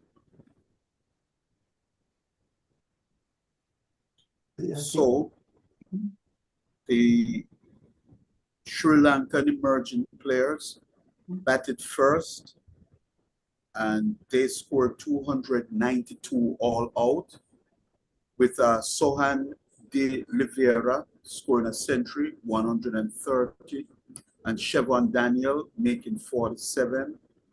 Bowling for the West Indies Academy, we had Kelvin Pittman from Antigua, fast ball, taking 7 wickets for 28 runs. So that was a bright spot for the West Indies Academy. And in reply, the Academy was bowled out for 214. Top scorer came from Rivaldo Clark, who made 42, and Akeem August, 41. Bowling for Sri Lanka, Dilaj Samuditha, 5 wickets for 57 runs, and Ashian Daniel, 3 for 47. In their second knock, the Sri Lanka emerging players had reached a total of 141 for the loss of 5 wickets, with Ravindo Rashantha making 65 and Chevron Daniel 50. So far, Pittman has 1 for 30, Joshua Bishop 2 for 23, and Nathan Edward 2 for 30. So that's the report up to date. Right, that's ongoing match. It's just started, and today is the first day. No, it started before. I'm sorry. It only has it will play until June 10th. I apologize for that. It started on June 7th. Okay. It will end on June 10th. All right, thanks. All right, so now let's take another look and welcome Virgil, a new look Virgil on this platform. And let's ask Virgil for his take on the West Indies men performance in the England series. Virgil? Yeah, good afternoon to all the panelists and good afternoon to all the listeners. I'm not gonna reveal my undercover status, so I'll just give you part of it. If you really want to see my face, you gotta come to the beautiful city of Lauderhill, which you can see the background there, and come to the game when they play there. Then you'll see the real 007. All right. Anyhow, some of the game I didn't really get to see, get to watch some of the games. I just hear the result. It's sad to see that we got on 3-0 in the T20 and lose the same thing with the 50 over. It's sad, but it didn't expect really better. We want them to win something, but did not expect better from the West Indies because, as I always said, when these guys playing in the IPL, the money game, then guys put down 200% because if you fail 2 times, you know you're not going to get another chance. So somebody is going to come in until you down the line again, you get another chance. But when it comes to the West Indies, even though these guys is failing, they still want to play. And when you leave them out, I think they get mad with West Indies selector or whatever it is. So I think that they should be in the game at all time for the West Indies, but they don't give the same percentage and performance when they're playing for the West Indies, different than when they're playing for those franchise teams. And it's a sad situation to see that. All right. Thank you, Virgil. Leon, you have anything to add to that? Do you agree with Virgil's assessment? No, but I'll let that pass. Yeah. I want to talk about West Indies, not West Indies, but the CPL finals. And I want to establish bragging rights for naming the winning team several times. And Murchis, Dana, Iva. Did you say that Kohli wasn't going to win? And who else didn't say? Leon, you're okay. Forget about that. Forget about it. But let's talk about the final. It was. I think we should have finished what we're talking about the West Indies, and then we go to the CPL. No, but I said what I want to talk about. The West Indies. The West Indies have really let us down. What can we say? I don't think the batters mostly haven't do justice to their potential.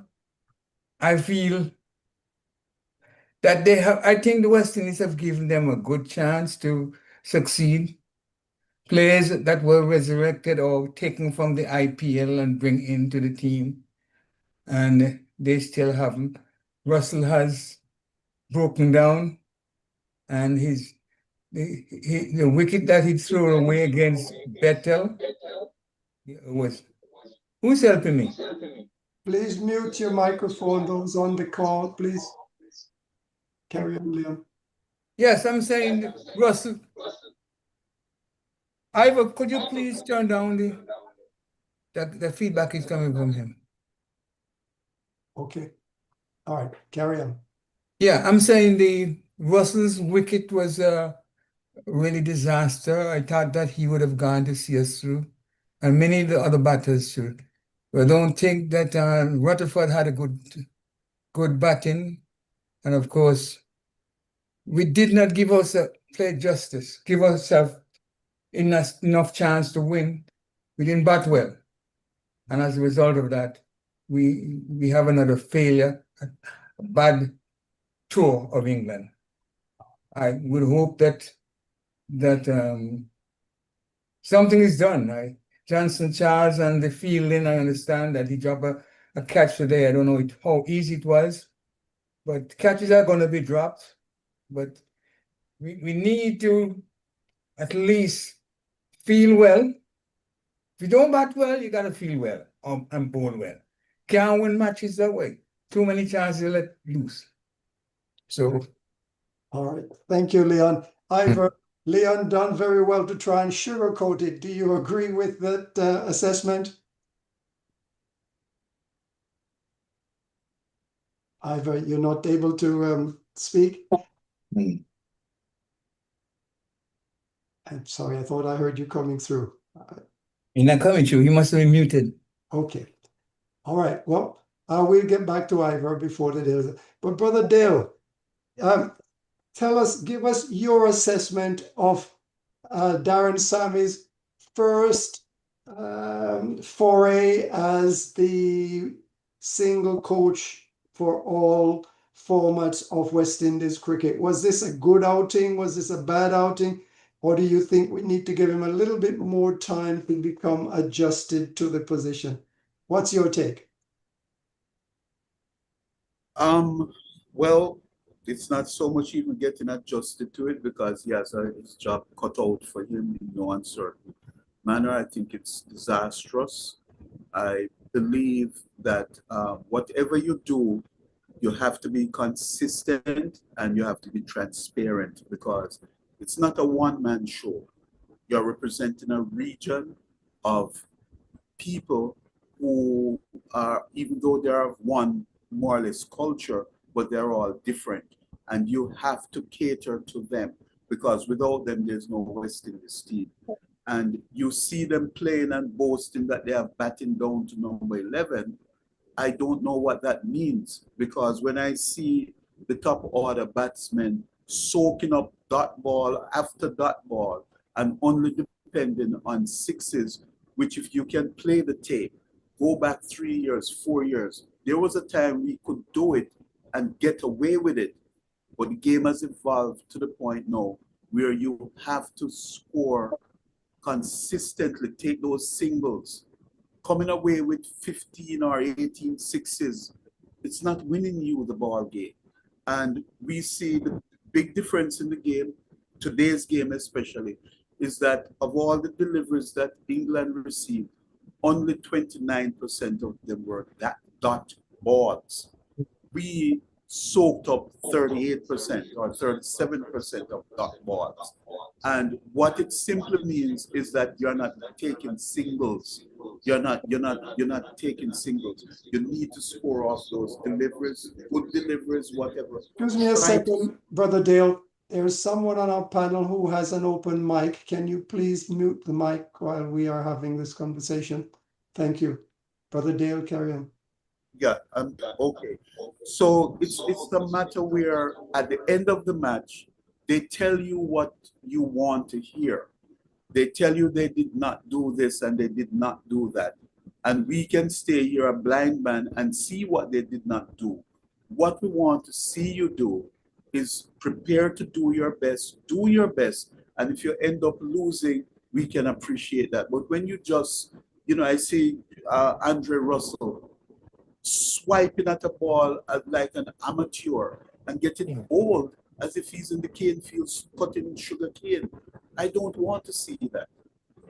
Not from these big superstar millionaire guys. Excuse me, Dale. Somebody is consistently, the noise is in my ears different. I can hardly understand. Dennis, I don't know if you can mute the person and let us hear the panelists, please.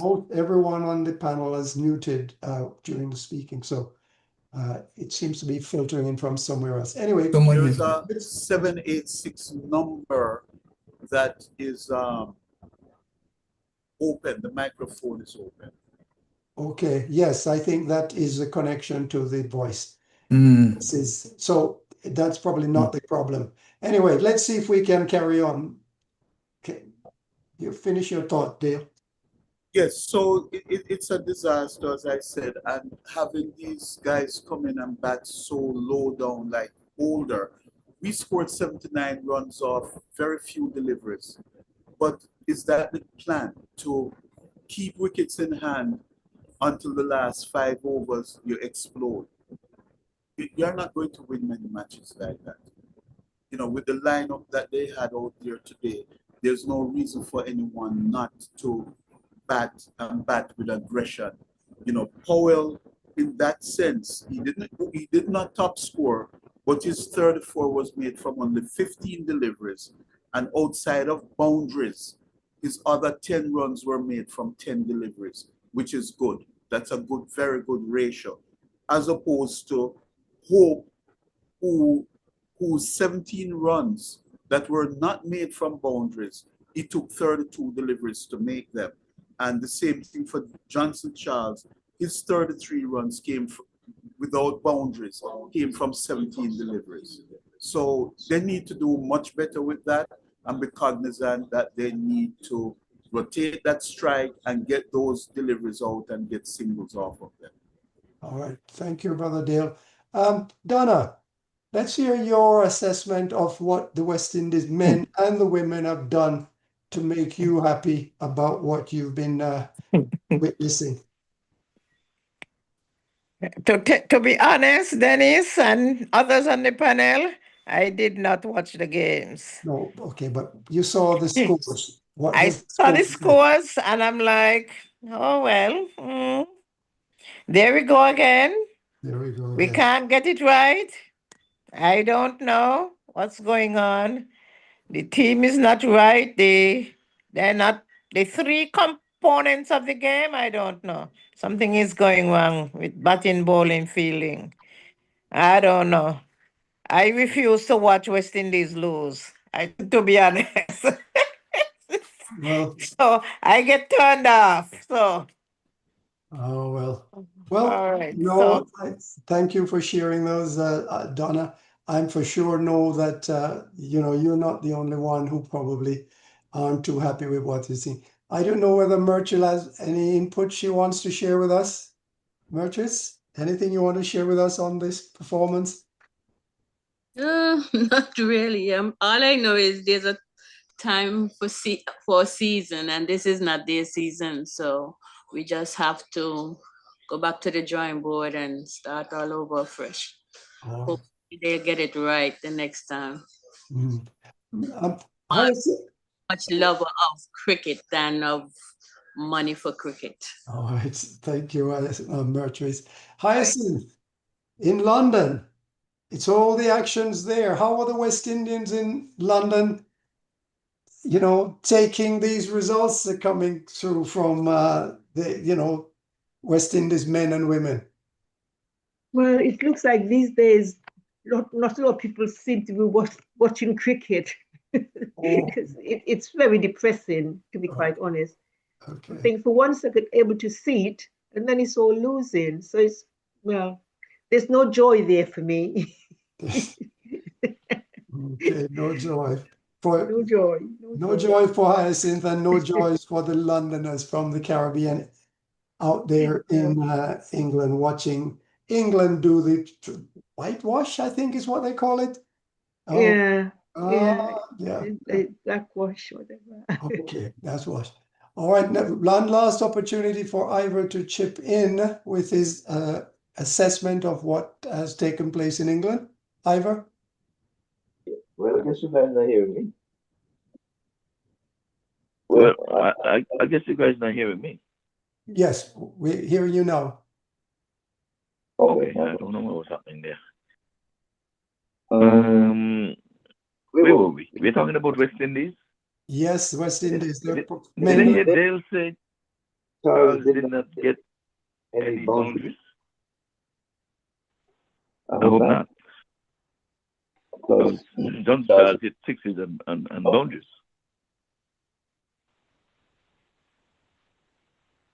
I'm not sure I'm seeing that in the scores. Something is wrong with West Indies. If you're going to pick Chase, and in the original lineup, you had him to bat number 4. They shift him and brought in Rutherford and put him to bat 1 ball, 3 to 6.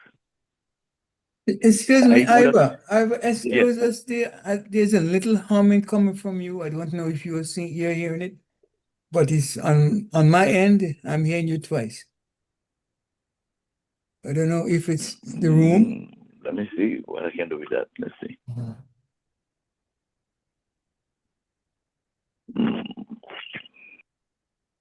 Okay. Let me come. Yes, let me move something. Okay. In the meantime, Leon, we will get. Okay. Any better? Yes. Yes. Plenty better. Thanks. Okay. Here is the batting lineup. We're starting with Chase batting at number 4. For whatever reason, I hear Ian Bishop. Any one of these batters out, Shea or Charles, Rutherford should come in. Charles should not bat. Chase. When we had about 11 overs to go, I said, what nonsense am I hearing here? Is this time to get some singles, get the boundaries in between? Why you want these woofers to come down? So said, so done. In the end, Chase batted 1 ball, hit it for 6. So I don't know why Chase can't come down and hit the same 6. That's Rutherford. They asked him to come down to bat, which he didn't do. Then they give him the ball to bowl, last man up. To get what? 15 overs, 15 runs from his over. Something is wrong with that team and the team management or captain. I'm going to blame captain. So if you're going to now tell me, oh, the West Indies not doing that, there's something that is wrong in there. There's a link in the chain that is weak, and that is the strength of the team. You can't be using your test captain like that. You have no use to have you to bat. So why not pick a slugger? What's the left arm guy there? Rutherford. Hetmeyer? No, Hetmeyer. Okay. To swing to the heavens, and then you don't have to be doing chase like that. It's utter nonsense to me. These are the reasons why we're losing. I'm moving Webman Powell from captain to put Shea Hope. They just take a 6 and they call it half a dozen. Same old difference. Thank you. All right, thanks, Ivor. Well, yes, there's certainly a lot of questions, more questions, I suppose, as the song say, more questions than answers, because we've made a big show of changing up the captaincy, the coaches, the trainers, and yet we're still having the same old problem, resurrecting players who are well past their use by date, who clearly show that they do not, or they're not ready, they're not prepared, and they certainly shouldn't be in the team. So there's a lot of questions to be asked, and we hope that somehow we'll get some answers from the powers that be in the not too distant future. But I know Leon wanted to... Dennis, you remember about 10 years, 8 years ago, we had a discussion about the same thing when Western was losing. Everybody decide and blaming the selectors, the board, and everything. And I said, if they change, everybody on the board is the same result we're going to get. Okay. And it so happened, so many years after, the whole board changed, and we still remain with the same situation. Mm-hmm. It is not the board, it's not everybody's blaming the coach now, Sammy. Everybody blaming Sammy now. It's the players. As I said, you guys talk about mindset. Their mindset is where they play for the franchise cricket, and that is what killing us. If these guys could have played just like how these other guys play for the franchise cricket, When they play for the franchise cricket, they give the best. When they go for their country, they give the best because they want to play for their country team. But our guys in them is either they're sick when you come to our team. Because when they're in the franchise cricket, you don't see none of these guys sick. I can tell anybody that. You don't see these guys sick. But when they come to our team, there's something is wrong with them because it seems like they don't care. And you're playing people that really don't really care for playing for your country. They only play because there's nothing else there. Because when they have the world cricket all over, everybody gone there. And then guys, it is so sad to see where we end up. It's the only person if you can't change these players' mindset, we end up in the same problem all the time because their mindset will change, but they only change when they go to the franchise cricket because, as I said, if they get 2 games and they fail, they ain't going to be in the 3rd game, right? So they know for sure they're going to perform. They want to perform, but when it comes to us, it's just like, okay, if I perform, I perform, and if I not, just go out, then boom, boom, boom, ball in England, the ball swinging. You go them do boom, boom, boom, take like a single here and there. But these guys don't want to do that, man. It's just sad. Thank you for Jill. I think there's a lot of people out there, or a lot of West Indian supporters and fans who would probably echo your sentiments exactly. And we note, because we all sit and suffer and watch West Indians do the same play from the same songbook with no increase in volume or in quality. But before we turn to Brother Dale in the 8 o'clock hour, let's see, Leon wanted to discuss the IPL, so let's give him an opportunity. Okay, I just want to just provoke the guys who lost. But what I wanted for us to do, right? Yes. To talk about the West Indies, the prize giving that the Weeper has put on. We have not mentioned that. And also, if time permitting, because there are a number of people are up for awards. And just to establish that the win by RCB should not have been close and was so close. 6 runs. Yes. That seemed to be that it should not have been 6 months and 6 runs. And if you see, Hazelwood went for plenty. You see, a great bowler went for plenty. Now, if that were somebody else, it might have been different. But why do you think it shouldn't have been that close, Leon? I mean, it should not have been that close. That's the 2 top team in the IPL this season. But so you're coming down to 1 over. And how much did the last over went for? I can't tell you that, but plenty, over 20. Well, why? But what? That's not a surprise in IPL matches, Leon. That to me, because under normal circumstances, Hazelwood would defend 12 for more so than 20-something runs. And I'm telling you, you cannot take your eyes off the prize too early. That's my point. Well, and we want to talk. There is the MLC, Major League. Wait. Lynn, give me a chance to about there because Go ahead. I said last week 3 winners are going to be in this game: cricket, RCB, and Punjabs. Any one of them win, I will be happy. Okay. Because what they did to Aya, won a tournament and then they kicked him out. Kohli would have done enough in cricket to receive that trophy in his cabinet. And I said cricket would win. So I didn't put down, that RCB would not win. So I just want to defend my statement. And that is true. But That is true. You didn't come out and say exactly. You didn't. But let me defend Hazelwood. Yeah. Go ahead. By the time Hazelwood would have bowled his 3rd delivery, they could have hit all 6s. They would have still lost. That's all that happened there. Just don't bowl a no ball or go wide to give them an extra delivery. But that's how the calculation came down. So he wasn't trying he's, you know, when they fourth, fifth, and sixth balls, because they would have already lost by mathematically calculation, they could not have won. So these are things you have to look at in the game. But if Hazelwood maybe had to just keep them in range, since they had to score 6, 4, 4, and keep going. Once they did not score that 6 in between there, the match was over then. That's what happened. So Hazelwood, make sure he's bowl from behind the line, don't bowl an extra delivery.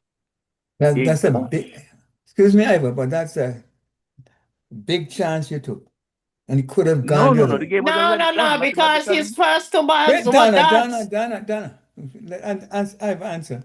Go ahead, and you can No, come but in later. that's what we're saying. His you go first ahead. two balls were dots, and the game was and over after that. mathematically, they could not have won after that. That's what I'm saying. You remember with the tightest in England? In Australia, just don't bowl a no ball. Just don't bowl no wide or nothing. And then we're good to go. But that's what Hazelwood did. Once I did my job up front with these 2 deliveries, they can hit all the 6s in the world. The game was over. So you can't blame him. All right. And like Dennis said, this was the number 1 team that got beaten. Number 2 beat number 1. So it shouldn't be no surprise that they only won by 6. And I have failed. The captain failed. And I think that was the end of the match right there, if you want to point a finger why they did not win. Yeah. Okay. Thank you. Donna can go ahead. Yeah, after Aya out, that was it. But what about you? What about the point, Donna, about what? Leon? Her prediction last week. Yeah, I predicted that PBKS will win, and they had a chance too, but they fluked it up to me. Okay. All right. Donna's taking her licks, and Leon is there waving his delight. Okay. Let me say my piece about that too, because I always said I'm not a big Kohli fan because certain things like Kohli, how he used to be, but I really wanted him to win, at least go out, because I think he deserved it for all these years into the cricket. And I'm still happy for him that I didn't get to watch the end of the game, but I didn't know who win. But I was really happy for him because I really wanted him. He deserved it. Honest and tell the truth, 100% or more, he deserved to be on the winning side of the IPL. All right. Next week, Dennis, next week, time permitting. Sorry? Oh, wait, let me just end Virgil's thing here. Right. Virgil, you're absolutely right. That guy have stuck to thick and thin with RCB. Yeah. Captain, no captain, nothing. He has played for the same franchise. He didn't run off to say, let me go in a winning team. I just want it. He stood there, and that's why you have to give him credit. All right.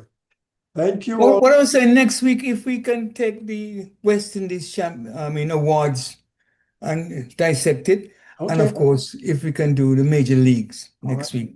Well, you just volunteered for that, Leon. All right, thanks. We'll take it. So you bring it next week. That's your assignment. All right, it's in the 8 o'clock hour, and we perhaps might have some more time later on to discuss 1 or 2 other items. But now it's the 8 o'clock hour, and here on the Cricket Show USA, we have 1 hour dedicated to the genius of Lawrence Rowe, a player whom we admire greatly. And in this episode at 8 o'clock is a question being raised, and the question is Test cricket really, really dying?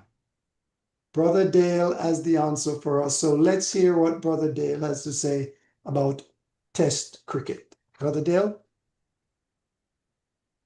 Okay, thank you, Sir Dennis. And again, welcome to everyone, the panelists and the listeners worldwide. Since we are doing this it's the Lawrence Rowe Hour, and we are honoring him. Just wanted you to know that Lawrence scored his last half century on Caribbean soil at Queen's Park Oval in 1982 when he made 73 runs against Trinidad in the regional competition. Just a did you know? Thank you.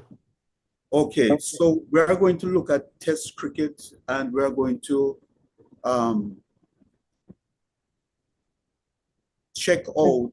We know people are saying Test cricket is dying, and we are going to show the trends that have been, going on through the years from the post-war period, which is 1946.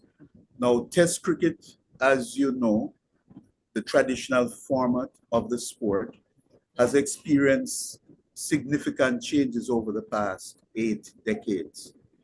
We have from gradual growth to a dramatic increase in the number of matches played per decade to now a slow, steady decline. What we will do tonight is we will examine the evolving trend of participation in cricket, beginning with the sport's resumption in 1946, following the end of the Second World War and the resumption, as we say, at that point. The analysis which I'm going to present will track changes in engagement with the game over nearly 8 decades, providing a decade-by-decade overview, starting with the 1950s and concluding with the most recent half-decade, which is the period of 2020 to 2024.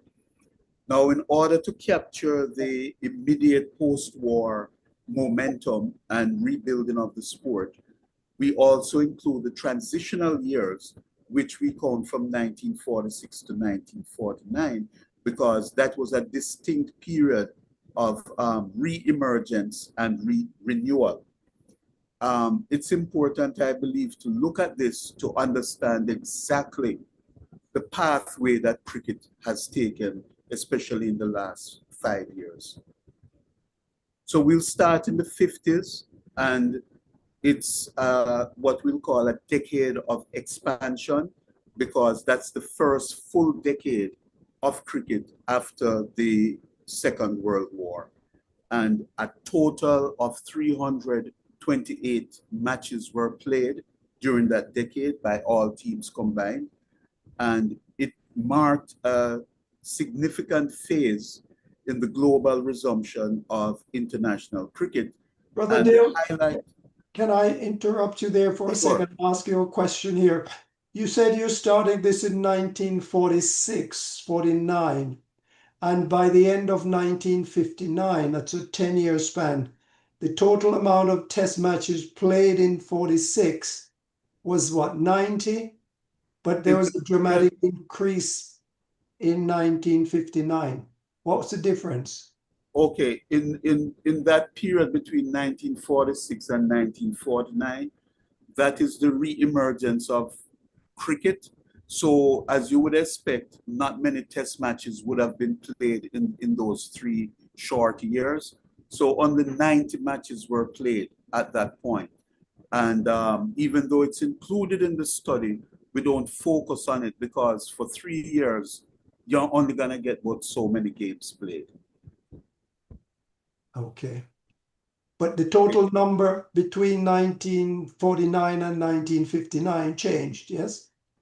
No, the total number between 46 and 49 is 90 games. Right. But for the decade, to keep it consistent through the years, we're gonna go with 10-year periods. Oh, okay. 1950s as a decade. All right, understand. So from 50 to 59, 328 matches were played. Thank you. And during that time, just to show you why we have to do it this way, that is when Pakistan entered into the ranks of test playing nations. They didn't start playing until 1952. England was the most active participant, and they featured in 83 matches, which accounted for 25% of all games played during the decade. Another thing which we want to do with this study is that no matter what happens worldwide, England always plays more matches than any other country, with the exception of one instance. Australia followed with 57 matches while the West Indies, who were rising in prominence in world cricket, played 48 matches to round out the top 3 most active nations. Something that we must note during the 50s and prior to the 50s, in the history of cricket, is that South Africa refused to play bilateral series or any series against West Indies, India, or Pakistan due to their apartheid policies. And that's a summary with the 50s. Any questions, Sir Dennis? Right. Well, yeah, that the amount of matches played in the 50s series amounted to 328 total between all the test playing countries then. How many test playing countries were there at that time? At that point, you have England, Australia, India, West Indies, New Zealand, Pakistan, and South Africa. Okay. So we have 7 countries, and we will continue to have 7 countries for the next 2 decades. Okay, thank you. Okay, so we move into the 60s, and what we saw was a gradual growth where we moved to playing 372 matches. And that gradual growth, looking at it, means 44 new games were added to the calendar, and that's a growth of 13.4%. England continued to maintain their dominance, and they featured in 100 of those matches, which is giving them 26.8%.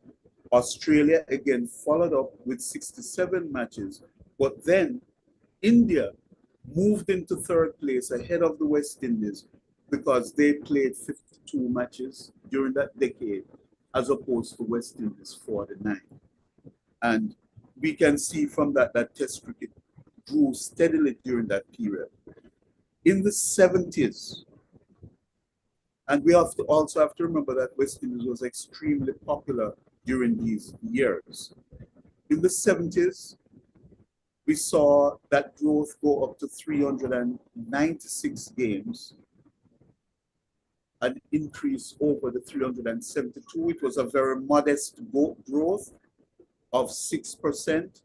And England once again led the way, participating in 95 matches, which accounted again for 23% of all games played.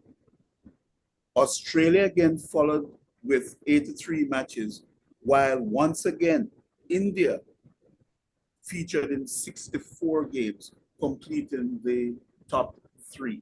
And this again is in the 70s, when we would have thought that West Indies were playing a lot of cricket, but these stats show that they weren't playing much more than anyone else. They were 4th in the pecking order of the day. A significant note from that decade was that South Africa was limited to only 4 matches before they got suspended from international cricket due to their apartheid sporting policy. And again, as we know, they refused to play against 3 nations, which would be West Indies, India, and Pakistan. Now, we move up to the 1980s, and we saw a dramatic growth. We saw an increase of 136 games added to the calendar, which represented a 34% growth. And that was a very significant expansion. And now we had a total of 532 matches. England once again led in appearances with 104 matches, followed by Australia with 97 and West Indies with 82. We have to pay attention to this decade of the 80s, because as we know, West Indies were the champion team in the world. Everybody wanted to play against us, and that's what you read in the newspaper.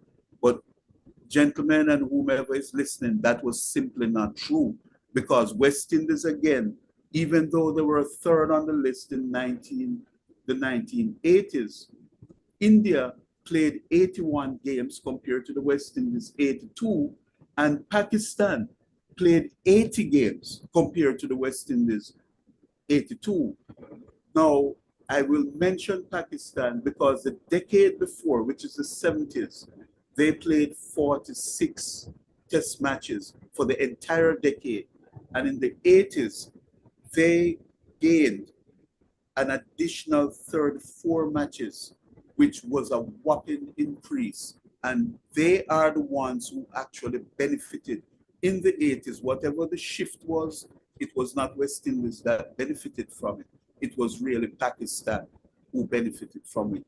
West Indies just more or less maintained their position in world cricket. Yes, go ahead. Yeah, in the 60s, West Indies played 49 test matches. And in the 70s, that increased from 49 to 63. Why, can you explain why they had increase from 49 to 63 test match in the 70s? Because number one, for example, New Zealand had never toured the West Indies before, and they toured the West Indies. We had only played them in the 50s, and we played 3 matches against them in 1968-69, and then they came to the West Indies for the first time ever and played against us. So if you look at that chart, you will see that that increase, for example, England from going from the 60s to the 70s, you will see that Australia played an additional 16 games, India played an additional 12, West Indies played an additional 14, and Pakistan played an additional 16 games. So West Indies didn't do or get anything special. There's nothing jumping out at you. You know, they weren't done any favors. Thanks. Okay, so any questions about the 80s? Because I know a lot of people believed West Indies really, you know, were on top of the world in the 80s. Yes, they were, but commercially, economically, no, they were not. Can you explain why you feel that way about? Yeah, I will get to that because you will see the trend that goes on afterwards. Okay. And we'll move up to the 90s, which we saw another major expansion in the international calendar, with the total amount of matches increasing by 162 from the 80s to the 90s. 162 matches were added to the calendar. This was driven in part by the inclusion of Zimbabwe, who played 39 matches. Came in, they were admitted to the test ranks, and they played 39 matches. And then South Africa was readmitted to international cricket after 21 years of isolation, and they came in and played 66 matches. So if you look at the 39 and the 66, you see 105 games, additional games right there. And then Sri Lanka, who had joined the decade prior, got another 38 games. So their 38, the 39 from Zimbabwe, and Sri Lanka's and South Africa's 66. Plus, New Zealand also had an increase of 22 games. You will see that the 162 games that expanded the calendar, you can see came between those countries, not West Indies at all. Australia, they played 108 matches, finishing just ahead for the only decade, finished ahead of England, who had 107 matches. West Indies and New Zealand, they were tied for third with 81 matches each. Any questions there?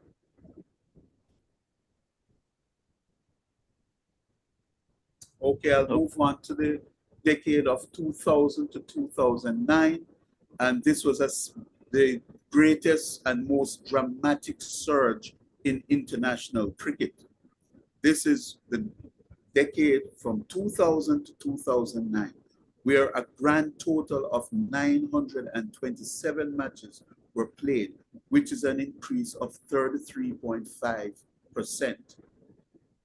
This is the highest growth in matches played in any decade, which is a remarkable 233 matches that were added to the calendar. And this was a great indicator of the sport's global expansion. Now, again, it's very important to remember the years. This is right up to 2009.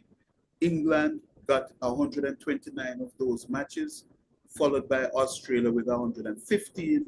West Indies and South Africa had 108 each, and India also played more than 100 matches, playing in 103 games, while Sri Lanka just barely missed that milestone, featuring in 96 matches.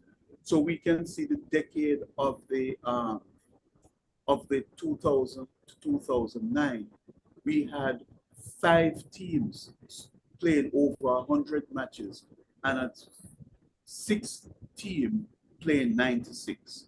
And that explains why there was such a big increase. And other nations that saw a notable increase in matches, we saw South Africa getting 42 additional matches, India getting 34, Sri Lanka getting 29, West Indies getting 27 additional matches, and England getting 22 additional matches.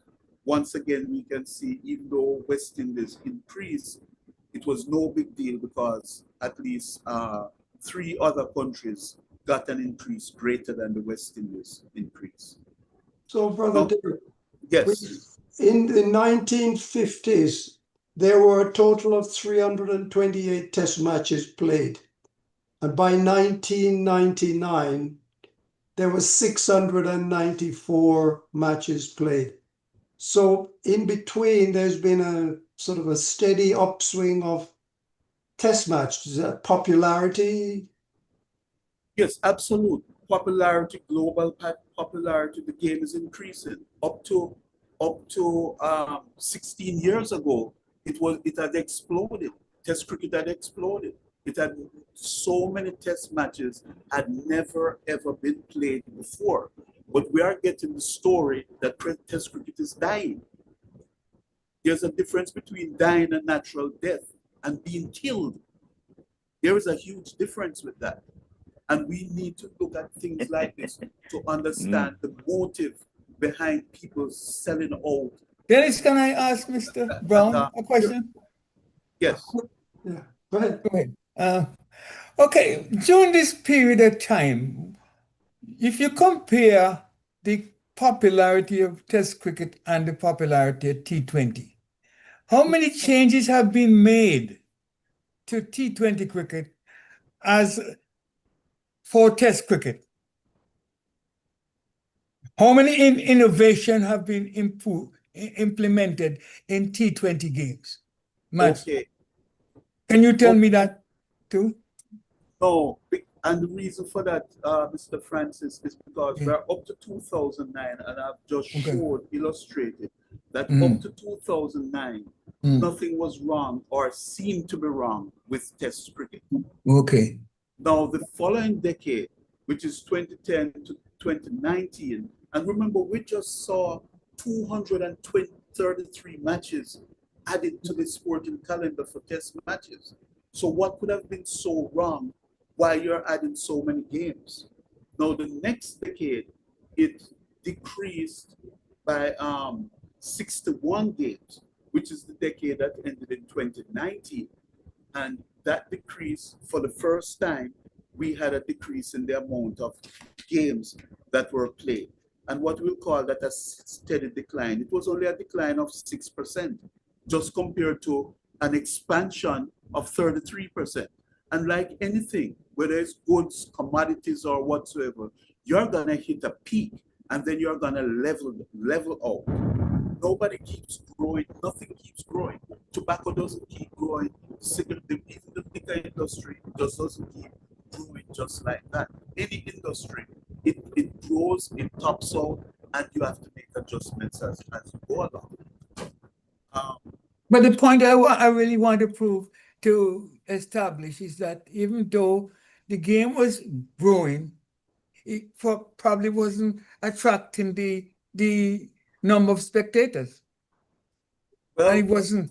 Go ahead. Okay, well, that's another story. And going into the last full decade, which was 2010 to 2019, that decade was defined by a growing emphasis on T20 leagues and a trend towards also, which you won't hear anybody speak about, the shorter bilateral test series that affects how many games are being played. And with most of those series being limited to just 2 matches, we're used to five test series, 4 test series, or even 3 test series, but not 2 test series. And we can look at whatever reason we want to look. Still, England, they continue to top the list with 126 matches, followed by Australia with 112 and India with 104. During the growth during that period of time, West Indies still played 83 test matches through the year, as did New Zealand, as did Pakistan. So if you look at it from that point of view, it never really decreased the way people think that it decreased. But if I keep telling you that something is dead, eventually you will believe that it is dead. And whether or not you believe it, the numbers are there, and it tells you what has happened throughout the decades with Test cricket. We see that even though Afghanistan and Ireland were added into the Test arena, we now had 12 full nations and we played 66, just 66 less matches. Now, if we look at the last 5 years, which we count as half a decade, from 20 to 24, that's half of the decade, we saw 392 games being played. And based on that, we can estimate a decline from the previous decade of perhaps 10%. Now, why did it decline during this period of time? We can sing the song about T20 cricket all we want. However, one thing we need to remember is that in 2020, the global COVID-19 pandemic and its accompanying health concerns severely disrupted the scheduling of all formats of cricket, especially during the first 2 years of 2020 and 2021, which forced a lot of cancellations and postponements. Now, given the decline in test match frequency observed over the previous decade, it was not surprising that the number of tests played saw a further reduction. Now, despite these challenges, in the last 5 years, gentlemen, England have managed to maintain a consistent pace, playing 64 matches. They are still on pace to do what they have always done, which is play over 100 matches each year, consistent. They have always done.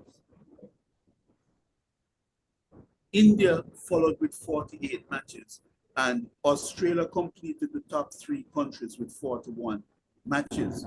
Now, if we look ahead, the scheduling for the next 5 years will offer some insights into whether the decline will continue.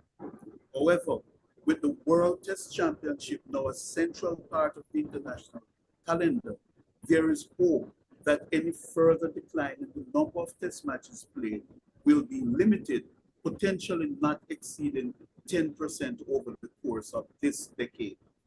More concerning is the growing prioritization of T20 franchise leagues and bilateral T20 international series, which continue to push Test cricket to schedule and limit most bilateral series to just 2 matches. So even though you're competing, it's no longer at 5 matches or 4 matches. It's only 2 matches. You know, even the matches are now focusing on getting West Indies. We are over in England right now. What format of the game are we playing? Yet England is playing their full slate of test matches. We are the ones that's losing them. Only the big three, as they are known, England, India, and Australia, are expected to continue to contest 4 or 5 match series against each other. And again, the prevalence of 2-match series is a serious concern. It's not that we're not playing, it's the amount of games that we're playing in the series. And someone can tell us that we don't have the money or we don't have whatever. And I will say, from a steady climb to the explosion in the 2000s, now we're seeing a gradual decrease. And the trajectory of test match cricket frequency shows that balancing the traditional format with the limited overs format will be critical if test cricket is to maintain its place in the sport. The challenge ahead lies in preserving the privilege and the prestige and competitiveness of test cricket. Maybe if they aim to play 700 matches per decade, that's 70 games per year, would strike a realistic balance, and it would allow the format to retain its prestige and relevance while being more manageable within the broader international schedule. And I will end this with an observation that, as expected, England plays by far the most test matches. Australia, as would expect, follows second with 698 matches. India sits third with 581 total games, ahead of the West Indies 560. Now, gentlemen, it is somewhat surprising, given the popularity of the West Indies, that they did not play more matches, especially in the first 5 full decades. So I'm talking up to 1989. From the war ended and test cricket resumed, we would have thought that West Indies played a whole lot of matches, but in reality they did not. And we were content with it because nobody was talking about it. Well, I'm going to talk about it.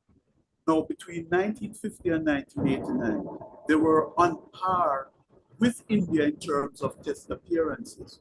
India played 254 matches, while West Indies played 251.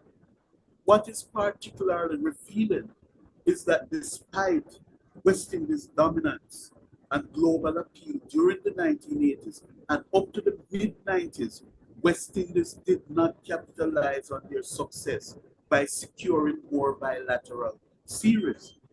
This may, of course, reflect missed opportunities to convert their on-field supremacy into greater influence and fixture volume in the test arena.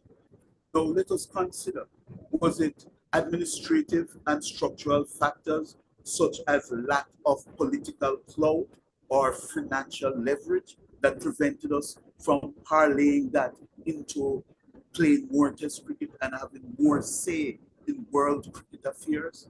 Did internal conflicts, player against the board, board against the players, did those disputes or a lack of long-term planning hinder the West Indies from capitalizing on their dominance?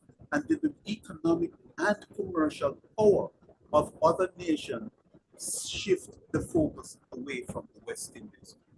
We're not looking for excuses. We're looking to see exactly where West Indies may have gone wrong, and the fact that we keep singing the same song and listening to people who write that music and believe in what they tell us, and the numbers don't pan out with that.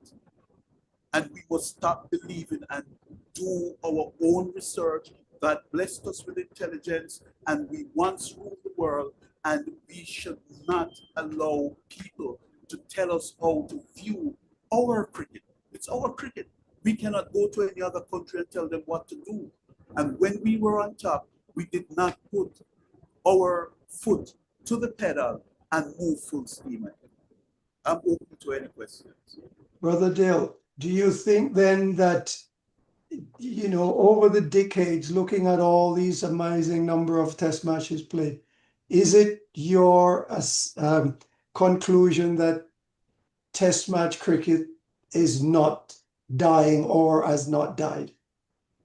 It has not died. It has only died in the minds of those who want it dead and want us to believe that it is dead. Because if you keep telling a man that something is dead, guess what? It is going to die.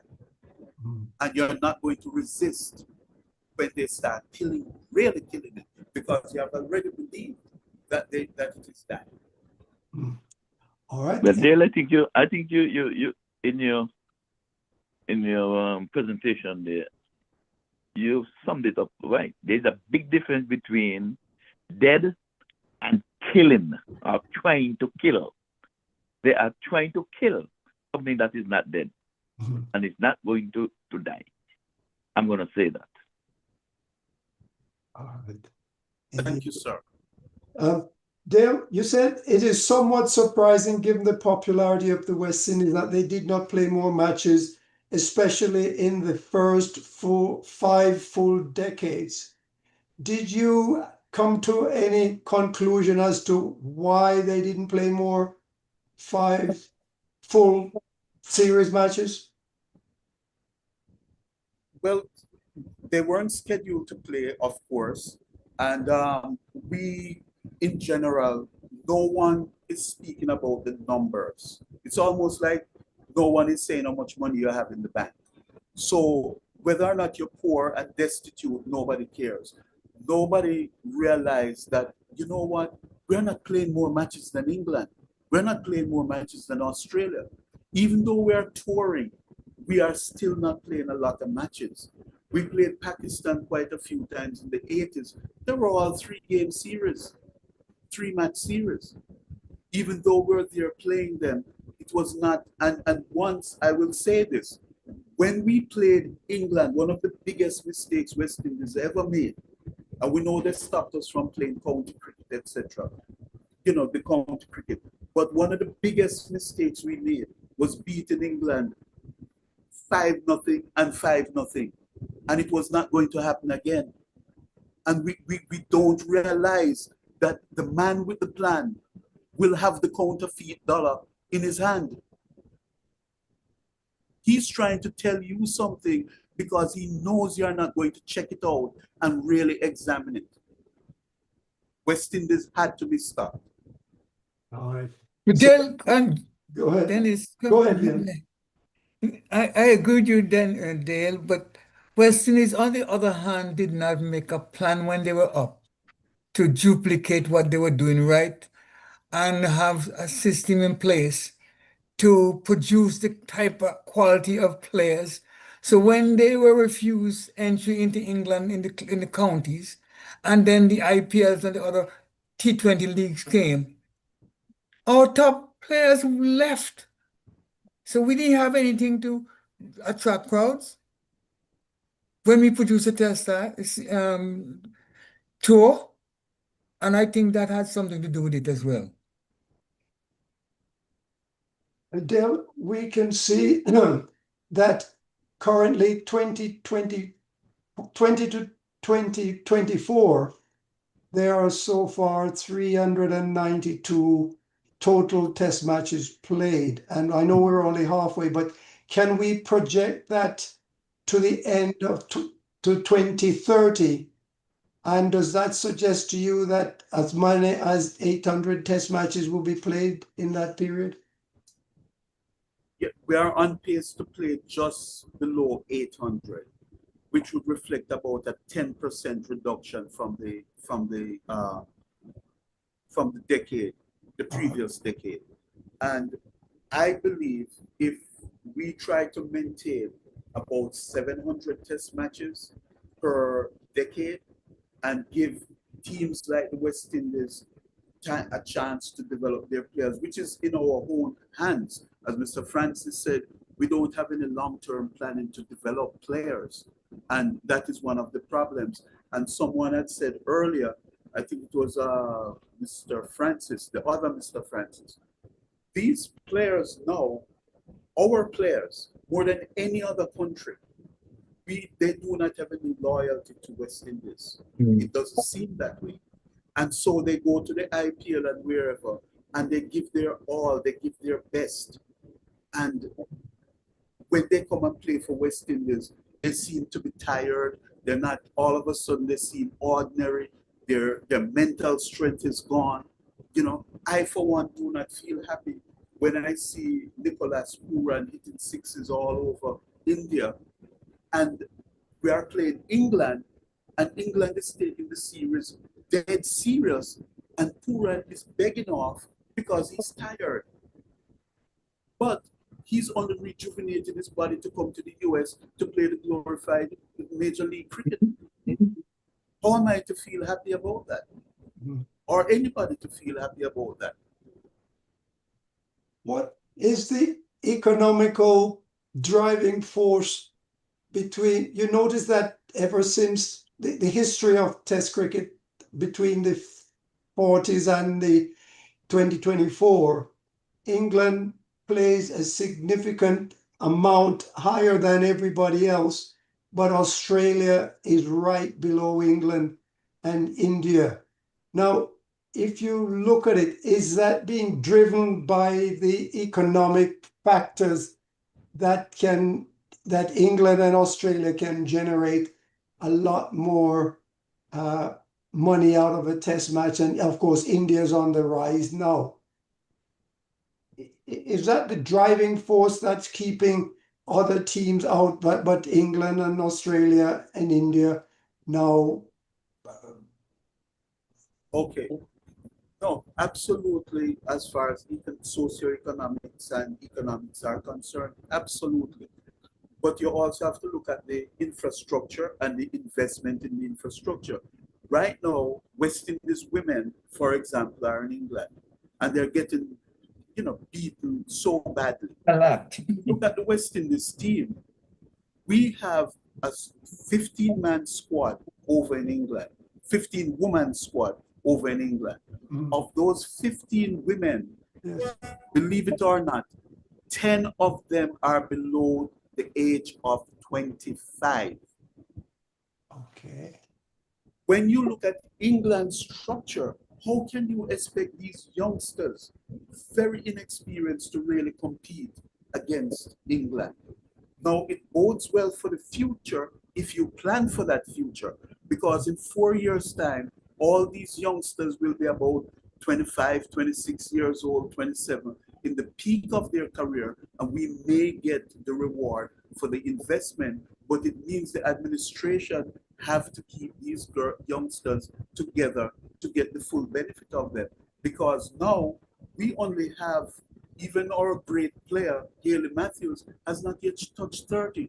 We only have 2 super players who are above the age of 30, which is Stephanie Taylor and DeAndre Dottin. And we have Affy Fletcher, who is 38, but the rest of them are below 30. We have 3 of them between 25 and 30, and 10 between 25 and 19.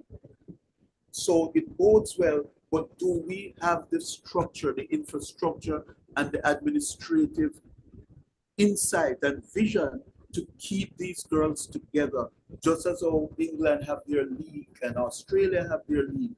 How are we really expected to compete with them? Virgil, as Test match dying, you've heard Brother Dale's contribution here. What do you think? Is Test match on its last leg? No, I don't really believe so, because, be honest, for me, I love Test match. That will show you the skill of the bowler and the skill of the batsman. T20, good entertainment, but it's just like power, boom, boom, boom.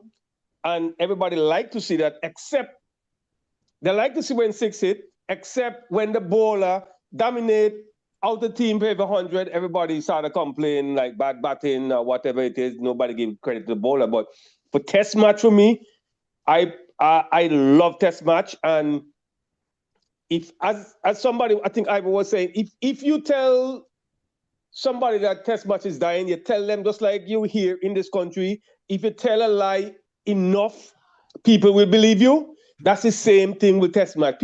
Some people just want test match to die because they just want to see the shorter version of the game, which is T20 or T10.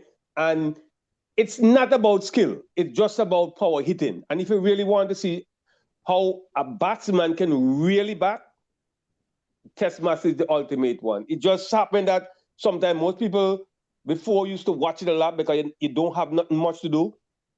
Now everybody have to be out there working, and they'll watch it on their phone because it's easy to watch certain things on your phone right now. So, but for me, the ultimate one is really test match. Mm-hmm. Then it's a question for Virgil. Virgil, if you could. Yes, go ahead. Do you expect a mammoth crowd is going to be at the Lord's Test match at the World Test Championship come 11th? Big crowd? Yes, definitely. That place is going to full for the test match. You mean the champions? The championship? Yes. Yeah, no, it's going to full. If it's in England, it's going to full. Definitely. Yeah, it's in England. And that will prove what? To the world? It's just a natural thing for the English when test match like that is on. They are going out to support test match because they love to see they love to see test match, and that's where you see all the technique and who can stand in the wicket really long, because you get good bowling, you get swing ball bowling. So if you can stand up there and survive all this ball, swing bowling, is to prove the kind of batsman you are, and you can play any format from that. So I think it's going to be. You're going to be seeing quality players, Virgil. Huh? And you're going to be seeing quality players. Yes. And quality players bring out crowd. Yes, that's for sure. All right. Thank you. Donna, you've heard the presentation. Is test match dying in your opinion? Are you, which side of the fence are you?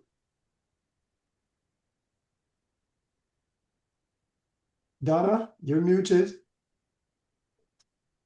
Yes? Yes. Which side of the fence are you? Do you think test match is dying? You've heard Brother say, no way, Jose, as they say. What do you say?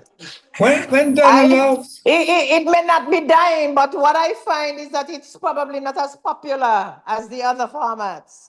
But I don't think it's dying either, but it's just not as popular or well loved. All right, thank you. Yeah, okay. Any other contributions? Brother Dale, you've said that. Yes. Sorry, go ahead, Ivor. Verdi didn't realize he spoke volumes there. To say it's going to be packed in England when it's South Africa and Australia is playing, that's the key. Test cricket is not going to die. That is it right there.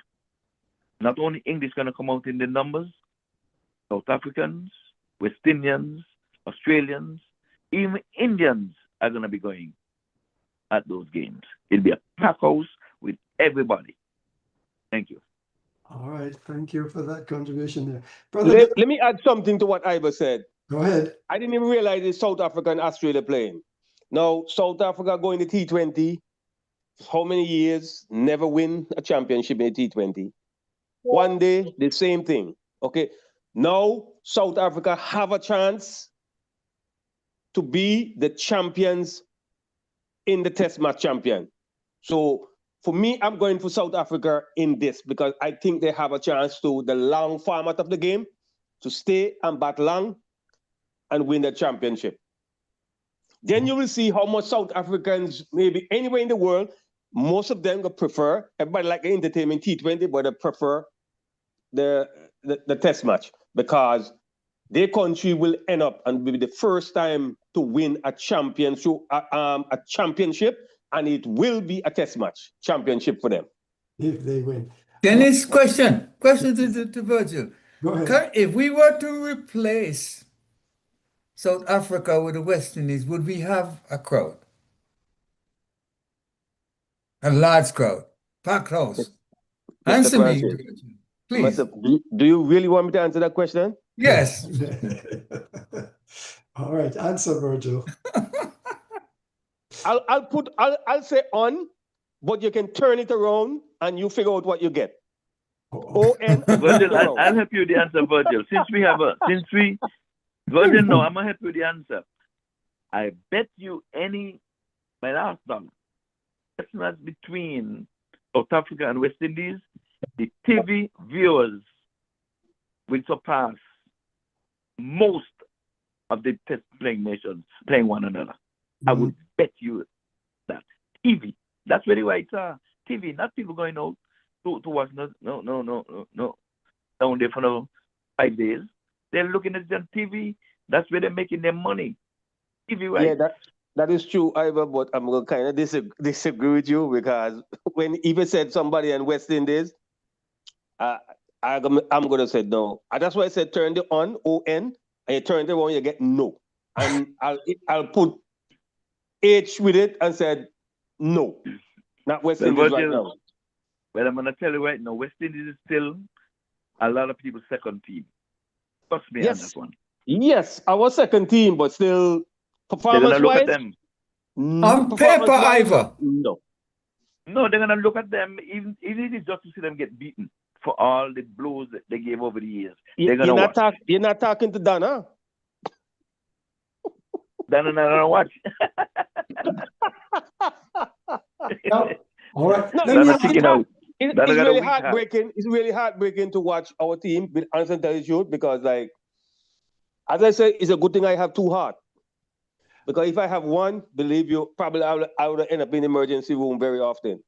You have two hearts, huh? Very speaking. It is just sad to see how our team can go. I know we can't get no Viv Richards, no Lara and all that kind of stuff, but at least, come on. You're playing to represent we. Why don't you go out there, play hard for us? But like these guys, I don't know. Everybody talking about, because they're not getting enough paid or what. West Indies is getting higher paid than Sri Lanka and all it. Look, even Afghanistan. But when they go out and represent their country name. They carry the country name behind them.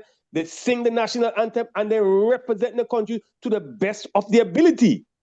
Our guys in them, as I said, don't care. I mean, somebody tell me what they said, Paran was sick or something. Every time he come to the West Indies team, somebody have some kind of problem. And you know what's the bad thing about it? To see your kid trying his best to make West Indies team, say make the most runs. These guys playing all the franchise cricket all over. And all of a sudden, your son, which you think he would make a team, all of a sudden he get dropped because your superstar come in, that superstar, the IPL and the PSL and all over. And when they come to the West to play for West Indies, it's not no superstar no more. It's, I don't even know what to call them because they don't bring out the superstar status with them when they're playing our game. And it's hard for the other kids in them that want to play for West Indies and these guys just come and take their place when there is nothing else playing in the world. You know, so it is sad. It is sad. We just want guys to go out and represent me. Yes, you will go out and make your money when the franchise of them have their cricket, but just don't be the only one that when your country wants you, you turn your back on your country and stop there make money. Because nobody's stopping you from making your money now. But like you want to go and play in everybody league, you never once, as I said again, you never once see these guys sick in the franchise cricket. Only back home with the West Indies, you see this guy have some kind of issue. And like, oh, they play too much. Everybody said that they need rest. But when they're in these other games, they don't need a rest. And guys want to go out and perform. Because they know when they perform, they can keep on playing. But when you come to our cricket now, that's bush cricket. I don't need. I can be sick now, you know. And it's sad. It's sad. All right, thank you, Virgil. Let me ask Dale to wrap this up with one final question. Dale, you said what is particularly revealing is that despite the dominance and global appeal during the 80s and the 90s, the West Indies did not capitalize on their success by securing more bilaterals. Who do you point to as failing the West Indies cricket in that description you gave? Correct question. Yeah. Brother Dale? Blame for that? Is that the We do question? blame. Brother Dale? Yeah. Oh, I'm sorry. Can you hear me? No, we're not hearing you. Thank you so much. Oops. Yeah, we. No, you're Can having. you hear me now? There for Dale. Go ahead. Try again. Can you hear me now? Yes, yes. Yeah. Fine. Okay, I apologize. What we do know is that at that height, we didn't capitalize on our success to, to secure more bilateral series or more longer bilateral series. And I think it was a missed opportunity, and it has to be pointed back to the administrators of the sport in the Caribbean. And it also reflects our lack of political or financial leverage at the top. They say you must have a seat at the conference table to help to make decisions. And if you are not there, then it means you don't have any power. And that is what rules the world.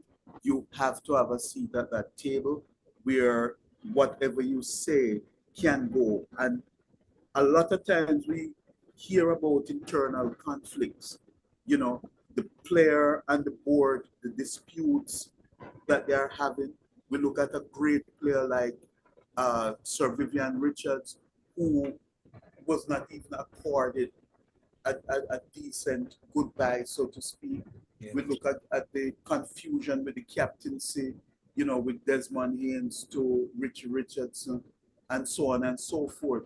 So we see lack of leadership from the administrators, and it has continued, with the long-term planning, especially. So I would look at the top, and that's where I would start from. Dennis, question to Dale. Can I get one to Dale? Go ahead, Leon. Leon first. Yeah, quickly. After Dale, did we had the option to negotiate our asking price for playing these matches when we were on top? Of course. And why we did not ask for more? Well, that's the million. We could have gotten it. Because I think, just like anybody else, they'll sell out the gold that they have under their feet for very little or no money, not realizing the value. I think that the blame lies right there, to me. Yes, part sir. of the problem. I agree with you. I think, was it Virgil who had another point? Yeah, because hearing Dale said something, the board, some members of West Indies cricket not capitalizing on like playing more test match, but I think is not the ICC's what set the standard for who you're going to play. Because if it was West Indies, going to say, okay, I'm only going to play India this year, I'm only going to play Pakistan. I don't think that's the way it goes. I think it's not the ICC's what set the stage for who you're going to play this year, and then in the next 3 months, who you're going to play?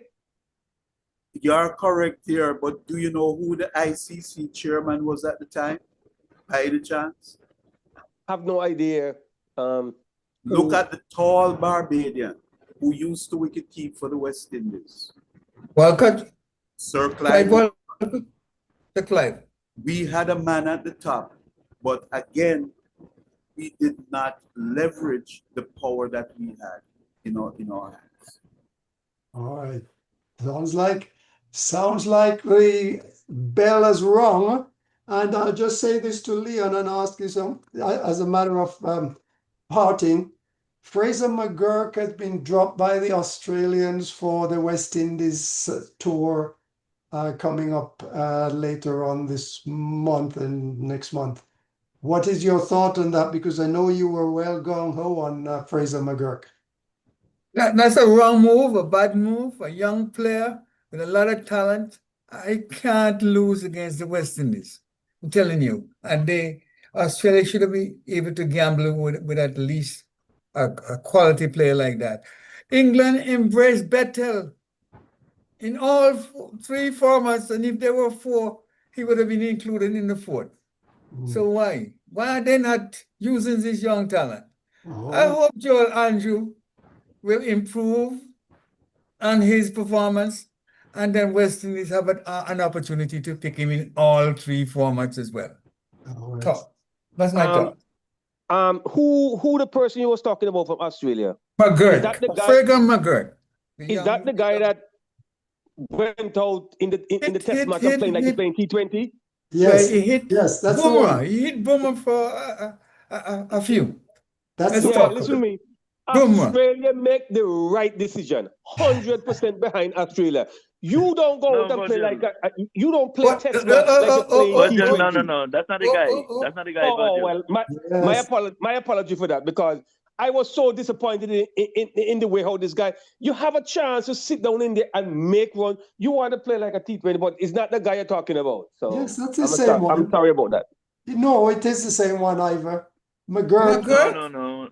Yes, remember he played, he was given the shoulder by Kohli because, he was playing. Yeah, he gave him the shoulder, yeah. Oh, that's the same one. And I'm going to say again, that's the same one, because it's the same one that bumping, he and Kohli bumping teacher, which I know Kohli willfully do that, and that's why I did not like. Yes. But that guy, he did not deserve to play no test match, because you get the opportunity and you play like a fool. About the test match with the young guy who took on Bumwa. But they're talking about somebody different, the opening young guy. Yes. Not McGirt. Took on. Okay, not the guy that he and Kohli bump him to him. No. Okay. But you're talking about the guy who was hitting Kohli, playing all kind of, not Kohli, I mean Bumwa, playing all kind of scoop and all kind of stuff. Yeah. The young guy. That's what you're talking about. I don't know who the other person is. I believe that's the same McGirt. I believe that was McGirt. Who played in the test match as if he was playing a T20 match. Anyway, maybe we can get that cleared up before, but we are at the end of our time for tonight. I want to thank all of you for being here with us, joining us on this platform. We've enjoyed and we've learned. And of course, we have to thank Brother Dale for a very excellent, informative and excellent presentation. Thank all who contributed. Hyacinth for staying up with us until when, as they say in the island, dog freed. And thank Mertris and Donna for coming on. And of course, Ivor and Caribbean Global Voices for being with us today. We appreciate it. And Leon coming to us from wherever he is with the, the beach setting behind him. He's ready to have a wonderful break. Thank you, 007, for the change. We like the new background very much. Yeah. Just tell Hyacinth, I said July 1st, make sure every night she stays up and watch the game in the beautiful city of Lauderhill, because she will see 007. All right, there you go. We got to remind the folks that Major League Cricket starts this week, right? Major League starts on the 12th. Oh. Major League Cricket starts on the 12th of June. So that is 4 days away. So and the test match is on the 11th. And also on the 12th, that is the test match final, World Championship test match finale. So when they're playing? No, the test match is on the 11th, right? No. World Championship match is on the 12th, I believe. Yeah, didn't know. The Major League is on the 12th. Major League starts on the night of the 12th, and the Test Match Championship starts on the day of the 12th. The 11th.